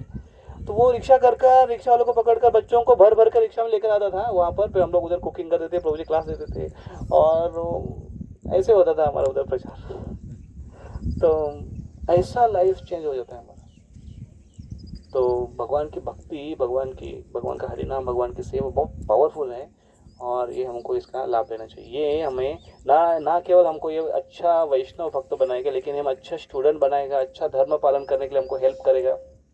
समाज में हम आदर्श बनेंगे। यहाँ पर बहुत सारे आदर्श यहाँ पर आपको दिखाई देंगे। टीचर्स है यहाँ पर आदर्श, जो अपना व्यक्तिगत अपना क्या बोलते हैं उसको, क्या प्रकट करना चाहेंगे? ग्रेटिट्यूड। नत अपने बारे में वो बताएंगे। यहाँ पर कुछ शब्द नहीं मिल रहे मुझे, कि उनको क्या उसमें भक्ति जब से वो करने लगे हैं, उनके जीवन में क्या बदलाव आया, क्या उनको अच्छा लगा, वो कुछ शब्दों में यहाँ पर प्रकट करेंगे। आई थिंक आप रेडी हैं, आप बताएंगे जैसे हमने बोला। तो यहाँ पर कुछ स्टूडेंट है। नहीं नहीं नहीं नहीं, पहले बाद में ड्रामा। Yes yes. तो ये हमारे जामनेर यहाँ पर जो निताई एकेडमी है, तो बहुत अच्छे से एकेडमी चला रहे हैं हमारे Gosavi sir, doctor Gosavi sir, और उनके साथ उनकी टीम है, टीचर्स है। तो वो हाई एजुकेटेड है, एकेडमी में बच्चों को अच्छे से टीचिंग करते हैं। ना केवल उनका एकेडमिक टीचिंग करते हैं, लेकिन उनको वैल्यूज़ भी बहुत अच्छे देते हैं, क्योंकि वैल्यूज़ भर भर करें उनके अंदर, तभी दूसरों को देते हैं वैल्यूज़। बहुत कुछ सीखे हैं। तो हमको भी कुछ वो गाइड करेंगे, बताएंगे भी 2 शब्दों में कि उनको क्या अपने जीवन में परिवर्तन उनको दिखाई दिया, भक्ति का प्रैक्टिकल लाइफ से क्या कनेक्शन है वो बताएंगे। यस प्रभु जी।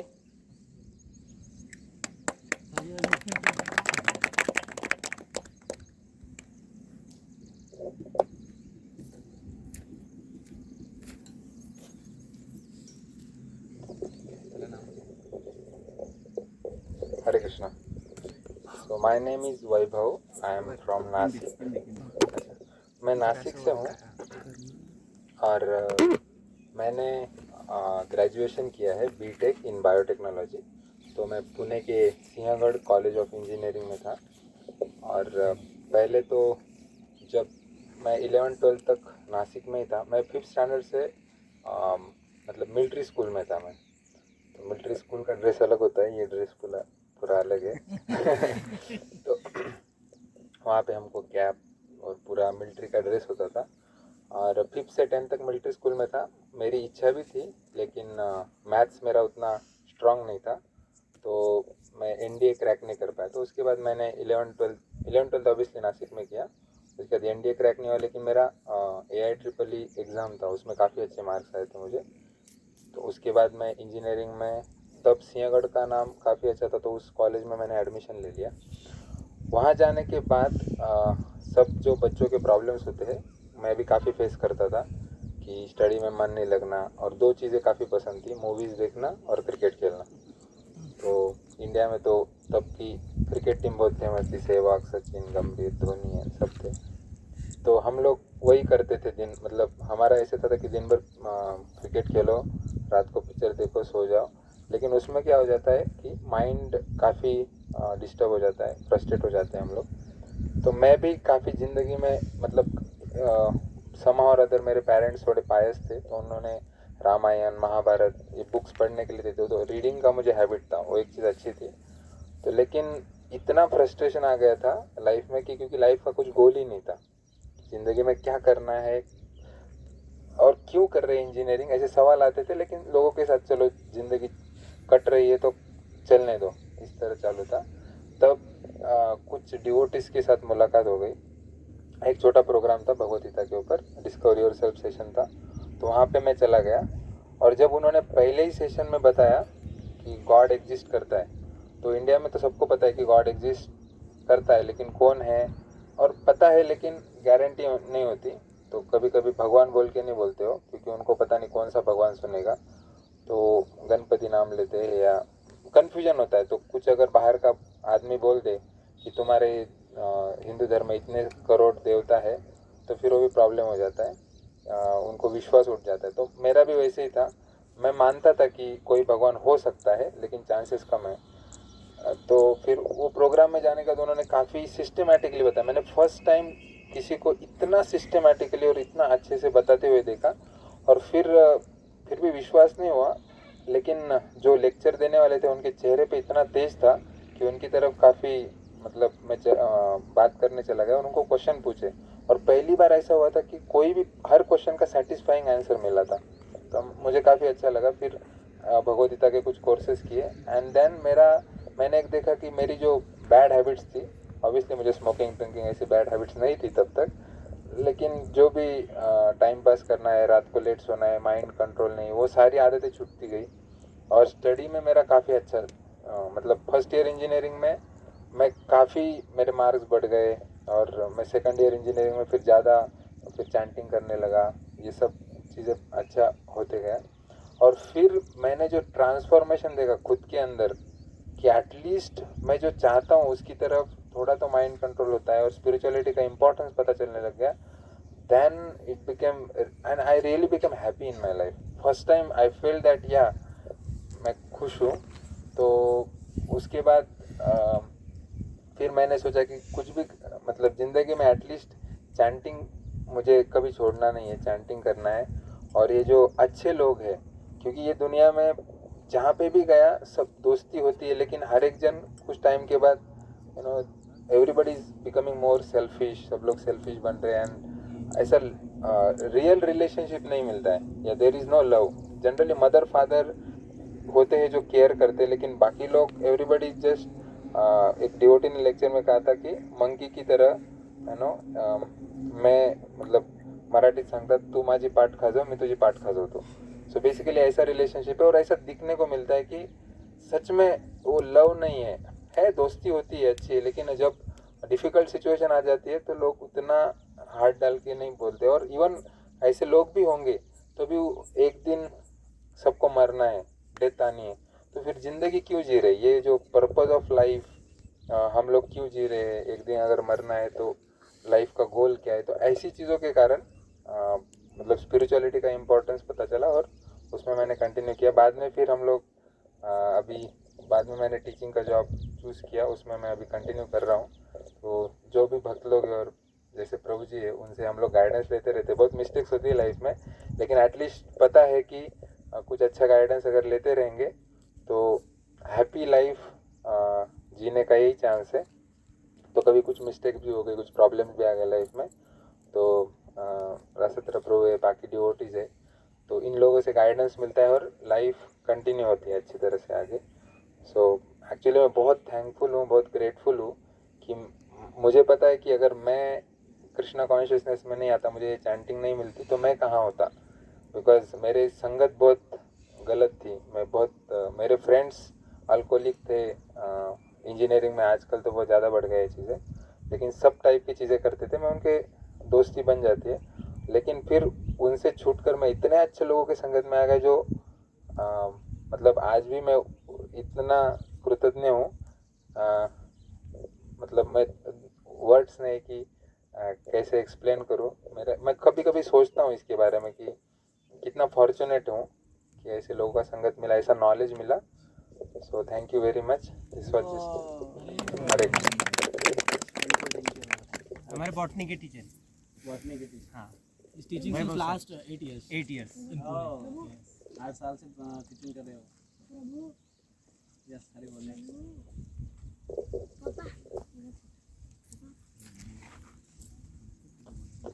हरे कृष्णा. तो मेरा नाम विपुल है, मैं बिहार से हूँ और मैंने अपना बीटेक NIT जयपुर से किया था और मेरा ऑल इंडिया रैंक 600 था भारत में.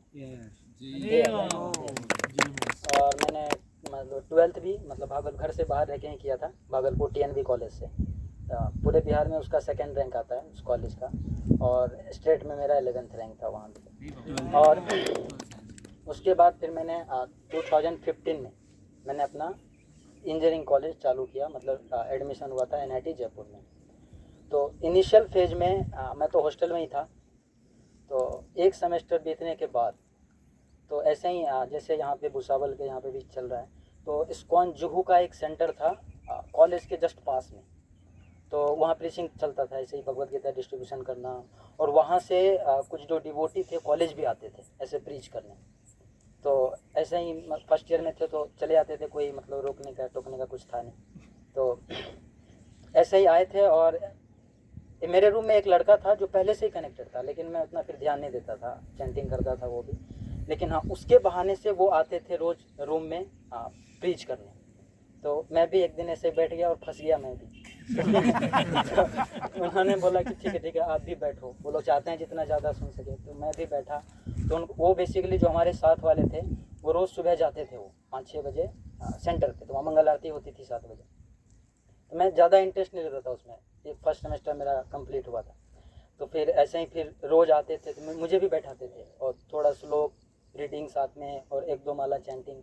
लेकिन फिर भी मैं परेशान रहता था, क्या बैठा के लगभग 15-20 मिनट. तो धीरे धीरे उन्हीं के साथ जो पहले मेरे साथ जाते थे उन्हीं के साथ मैं जाने लगा वहाँ पे. मतलब प्रेस करते थे आप भी आओ आओ, मैं जाने लगा. तो धीरे धीरे ऐसे ही. लेकिन जब पहली बार मैंने मंगल आरती अटेंड किया 7 बजे तो काफ़ी अच्छा लगा.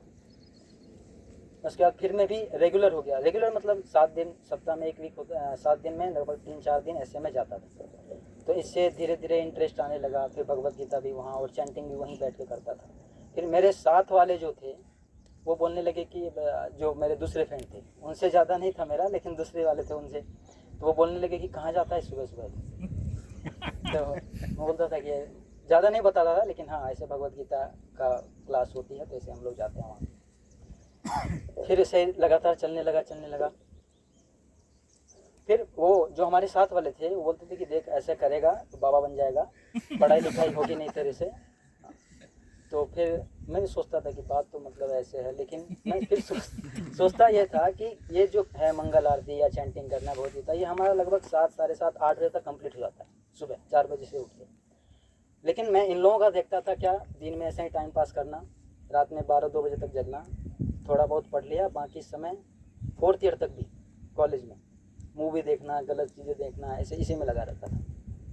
तो मैंने सोचा कि अगर पढ़ाई लिखाई की ही बात है, अगर मेरा सुबह मैंने भगवान के नाम पे 4 घंटे दे दिए, बाकी हमारे पास तो फ्री समय है, मैं उसमें अपना सब कुछ कर सकता हूँ. फिर मैंने कॉलेज से ऐसे धीरे 1 साल रहा कॉलेज में और फर्स्ट ईयर के लास्ट में मतलब 2016 के जून-जुलाई में जो अपना छुट्टी आता है 1 साल कंप्लीट होने के बाद 2 महीने की छुट्टी आता है, तो फिर मैंने अपना पूरा सामान शिफ्ट करके चॉइस में शिफ्ट हो गया. और लगभग वही 2016 से अभी मैं पूरा कंटिन्यू कर रहा हूँ कृष्णा कॉन्शियसनेस.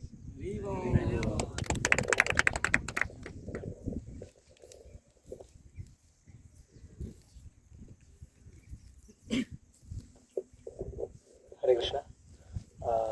माझं नाव मेरा माय नेम तीनों भाषा बोल सकता हूँ, ठीक है. मराठी, यस. चलिए, मुझे जैसे कि आप सभी को देख रहा हूँ तो मुझे लग रहा है कुछ बच्चे इसमें 10th में है, कुछ 11th में है, कुछ 12th में है, या फिर इंजीनियरिंग फर्स्ट ईयर में मोस्ट प्रोबेबली. तो जैसे कि first of all I also done my diploma from Mumbai only. और क्योंकि मैं कल्याण में रहता हूँ, कल्याण के पास एक भिवंडी नाम का प्लेस है, वहाँ पे रहता हूँ मैं. और फिर मैं पुणे में गया इंजीनियरिंग करने के लिए. वहाँ पे सिंहगढ़ का बहुत सारे कॉलेजेस हैं, उसके कोंडवा के यहाँ पे कॉलेज है, वहाँ से मैंने मेरा इंजीनियरिंग करा. अभी जब मैं 2nd ईयर में था तब हमारे हॉस्टल पे कुछ ऐसे ब्रह्मचारी आए थे भगवद गीता लेके, तो वैसे कोर्स कुछ था, तो मैंने सोचा देखना चाहिए कैसा है। तो फिर उसके साथ मेरे एक फ्लूइड मैकेनिक्स के भी टीचर थे, जैसे कि इंजीनियरिंग के सेकेंड ईयर में जो थे, तो मैंने देखा उनके पास थोड़ा भगवद गीता है, और मुझे अच्छा लगा कि एक टीचर जो जिसका पेमेंट ही 1.5 लाख है मंथ वाइज, वो पर्सन एक भगवद गीता बेच रहा है। तो फिर मुझे थोड़ा अटेंशन लगा, मैंने थोड़ा स्पैन लिया, लेकिन मैंने देखा, मैंने सर को ही पूछा, क्योंकि हमारे क्लास टीचर थे वो, उनका नाम सचिन पवार सर था, अभी रिसेंटली वो पुणे में है। तो उन्होंने मुझे बताया कि मैं ऐसे ही ऐसा सेवा या फिर ऐसे ही थोड़ा सा जब मुझे टाइम मिलता है शाम के टाइम पे, तो मैं डिस्ट्रीब्यूट करता हूँ भगवद गीता। देन आई टुक दी भगवद गीता, और मैंने थोड़ा देखा 120 रुपये का था उस वक्त, तो ले लिया मैंने। और फिर प्रसादम आपने देखा होगा, थोड़ा अच्छा होता है इस्कॉन का प्रसादम, है ना, बहुत ज़्यादा अच्छा होता है, खिचड़ी है फिर सारी चीज़ें। तो मैं एक दिन प्रोग्राम था, मैं प्रोग्राम में गया, वहाँ पे प्रसादम अच्छा था, तो मैंने देखा, वॉइस में गया था मैं उस वक्त, मतलब वॉइस मतलब एक ऐसा मतलब एक बच्चे जो कि इंजीनियरिंग के लिए आता है ना, वो ऐसे 12-15 बच्चे मिलके टेम्पल के अंडर गाइडेंस में एक जगह पे रहते हैं, और वही प्रॉपर कुक होते हैं, वहाँ पे सारी चीज़ें होती है, मॉर्निंग प्रोग्राम फॉलो करते हैं। तो फिर जब मैंने वहाँ पे गया, मैंने देखा कि बहुत ही अच्छी तरीके से सब लोग पढ़ाई कर रहे हैं, और हमारे कॉलेज का टॉपर भी वही का था, बेसमेंट का। फिर मैंने वहाँ पे फिर एडमिशन लिया, और एडमिशन तो ऐसा कुछ होता नहीं, बस मैंने चूज़ कर लिया कि मुझे जाना है।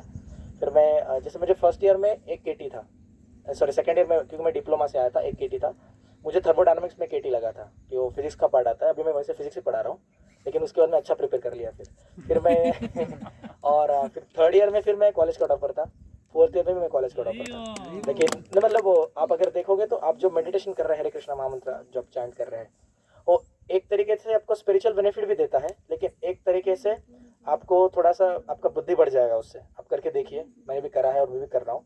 मतलब जो पर्सन नॉर्मल चीज़ें करने के लिए 4 घंटे लेता है, अगर कोई पर्सन सच में अगर कॉन्सेंट्रेशन से अच्छी तरह से जो सुन रहा है, जो बोल रहा है वो सुन रहा है, अगर ऐसा करता है प्रॉपरली, रेगुलरली कंटिन्यू करता है, तो वही टास्क मैं गारंटेड बोल सकता हूँ पर्सन 2 घंटे में 2.5 घंटे में कर लेता है। मतलब इतना ज़्यादा अटेंशन स्पैन आपका बढ़ जाता है कि आप फोकस कर पाते हो किसी भी एक चीज़ के ऊपर, ऐसा है। और अपने जो सारे टीचर्स है सारे यंग दिख रहे होंगे आपको, लेकिन हम JEE मेंस तक पढ़ा देते हैं, और अभी पढ़ा देते मतलब रैंक भी तो आना चाहिए ना। मल्टीपल रैंक प्रोड्यूस किया हमने अब तक। मतलब लास्ट ईयर को जिस एक लड़की को हमने पढ़ाया, तो नीट का एग्जामिनेशन आपको पता होगा, नीट, यस, NEET नीट पता होगा, 12th में होता है, यस। तो एक लड़की को, नेहल नाम की लड़की है, और भी बहुत सारे बच्चों को पढ़ाया, उसको 675 मार्क्स आए थे आउट ऑफ 720 मार्क्स, मतलब अच्छा खासा रिजल्ट आ जाता है। तो इतनी सारी चीज़ें हैं। अभी हम करंटली यहाँ पे रहते हैं, हम सुबह 4 बजे उठते हैं, और 16 राउंडर हैं हम सब लोग, 6 छोला माला हमारे करते हैं, बाद में हम पढ़ाते हैं। तो लाइफ बहुत ही अच्छे तरीके से बीत रहा है, और हमें क्या होता है, हर पर्सन को अपने लाइफ में गाइडेंस का ज़रूरत होता है, हर पर्सन को। ऐसा नहीं कि कोई भी पर्सन खुद से डिसीजन ले लेगा। तो आपको यहाँ पे बहुत अच्छी तरह से गाइडेंस हर चीज़ में मिलता है, स्पिरिचुअल लाइफ के बारे में भी, मटेरियल लाइफ के बारे में भी। जैसे हमें कोई भी दिक्कत आता है तो हम रशियातर प्रभु जी को पूछते हैं, जो भी चीज़ें हैं, जिस भी चीज़ के बारे में हमको गाइडेंस चाहिए, और फिर वो हमें अच्छे से गाइड करते हैं, यस। तो यही सारी चीज़ें हैं, आप भी अच्छे से कंटिन्यू कर सकते हैं। If you get any kind of problem, या we are in Jamner only, you can come anytime. If you need any kind of help, you can come, you can approach us, definitely we'll help you, yes. Most probably in your teaching field, that's why I'm saying you, okay. Yeah, thank you very much.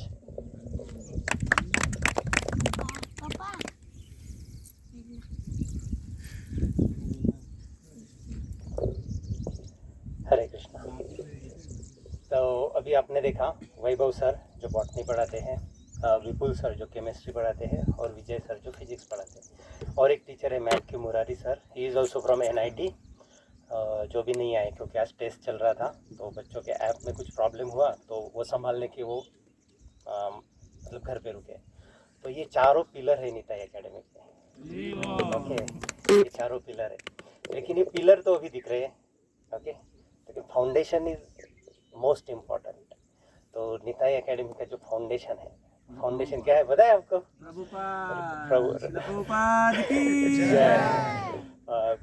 Prabhupada ji है, his grace राजसाधन प्रभु जी है, रुक्मिणी महिमा माता जी है, राजेंद्र फिरके प्रभु जी है, भूसावल का पूरा congregation है, उसमें आप भी आ गए है कि नहीं? यस। और मैं भी बस मैं डॉक्टर हूँ, डॉक्टर सुरेश गोसावी, मेरा BDS हुआ है। BDS के बाद में PG का एग्ज़ाम रहता है, पोस्ट ग्रेजुएट एग्ज़ाम। उस एग्ज़ाम में मेरा महाराष्ट्र स्टेट में 147 रैंक था। NT1 कैटेगरी में महाराष्ट्र स्टेट में मैं फर्स्ट था। उसके बाद में मेरा अभी भी जामनगर में खुद का क्लिनिक है, हॉस्पिटल है सिंस लास्ट 13 ईयर्स 13। और पिछले 9 साल से ज़्यादा टाइम से हम बायोलॉजी पढ़ा रहे हैं। मैं जूलॉजी बॉटनी सब पढ़ा लेता हूँ। ओके। और हमारे विजय सर कभी कभी मुझको बोलते हैं सर ऐसा मत बोला करो, बच्चे आते हैं ना एडमिशन के लिए तो ऐसा हमारे पीछे बोर्ड रहता है, ऐसे बोर्ड को ऐसे थकता बताऊँ मैं। हम जो पढ़ाते हैं ना वो बोर्ड में मतलब 95% एज इट इज़ नीट में पूछा जाता है, क्योंकि इतने साल से पढ़ा रहे तो वो है।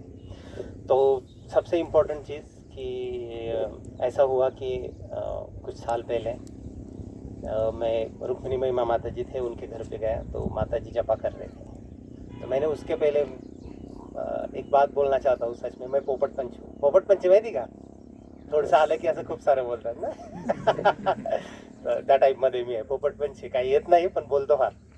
रुक्मिणी महिमा माता जी जपा कर रहे थे, तो मैं उनको बोला कि वो आए जपा करके। मैं बोला मला तुमच्या पाया पडायचं है। बोले क्यों? मैं किसी को पाँव नहीं छूने देते। तो मैं रिश्ते में उनका मतलब एक अपना ये पकड़ लो कि दामाद के जैसा था, लेकिन अभी right now see is my spiritual mother. Okay. मैं एकदम करके उनके पाँव पड़ लिया। बोले अभी बोलो क्यों? तो मैं आपको पहले ही बोल दिया मेरे को आता कुछ नहीं है, लेकिन मैं बड़बड़ कर रहा। मैं बोला सुबह सुबह एक वैष्णव का दर्शन होना 1000 लाखों ब्राह्मण के दर्शन से श्रेष्ठ है। आपको क्या पता वैष्णव ऐसा ऐसा। तो फिर पहले माता जी के पास गया, माता जी ने मेरे को प्रभु जी के पास भेजा, और फिर प्रभु जी के पास जैसे आया तो मतलब आगे का मैं कुछ बोलूँगा नहीं, क्योंकि उसके लिए मेरे पास कुछ वर्ड्स नहीं है। फिर प्रभु जी के कांटेक्ट में आया तो 6 महीने ही हुआ था। फिर कुछ भक्ति वेदांत हॉस्पिटल के बारे में पता चला। प्रभु जी को पूछा, प्रभु जी ये भक्ति वेदांत हॉस्पिटल क्या है? बोले जाना है क्या? बोला प्रभु जी आप बोलेंगे तो जाऊँगा। पता नहीं मेरे को, मैं सच में मैं डरता हूँ, इसलिए मैं सब कुछ उनके ऊपर छोड़ देता हूँ। वो जो बोलेंगे ना उतना करने का प्रयास करता हूँ। बोले जाओ, और प्रभु जी ऐसे ही बोलते हैं ना, जाओ। तो हम गए, वहाँ पे रहे 2, 2.5, 3 साल तक रहे। फिर प्रभु जी को बोला प्रभु जी वापस आना है। फिर प्रभु जी बोले क्या करोगे? मैं बोला प्रभु जी अकेडमी खोलेंगे भूसावल में। बोले नहीं जामनगर में खोला। प्रभु जी बोले आ जाओ। आगे पता नहीं मेरे का मतलब कुछ आता नहीं है, लेकिन बस इतना है कि वो जो बोलेंगे उतना करने का प्रयास करता हूँ। और यही मेरी प्रार्थना है आप सबसे कि मैं एटलीस्ट वो जो बोलेंगे उनके पथ पे, वो जो दिखा रहे मार्ग, उस पर मैं चल सकूँ। हरे कृष्णा।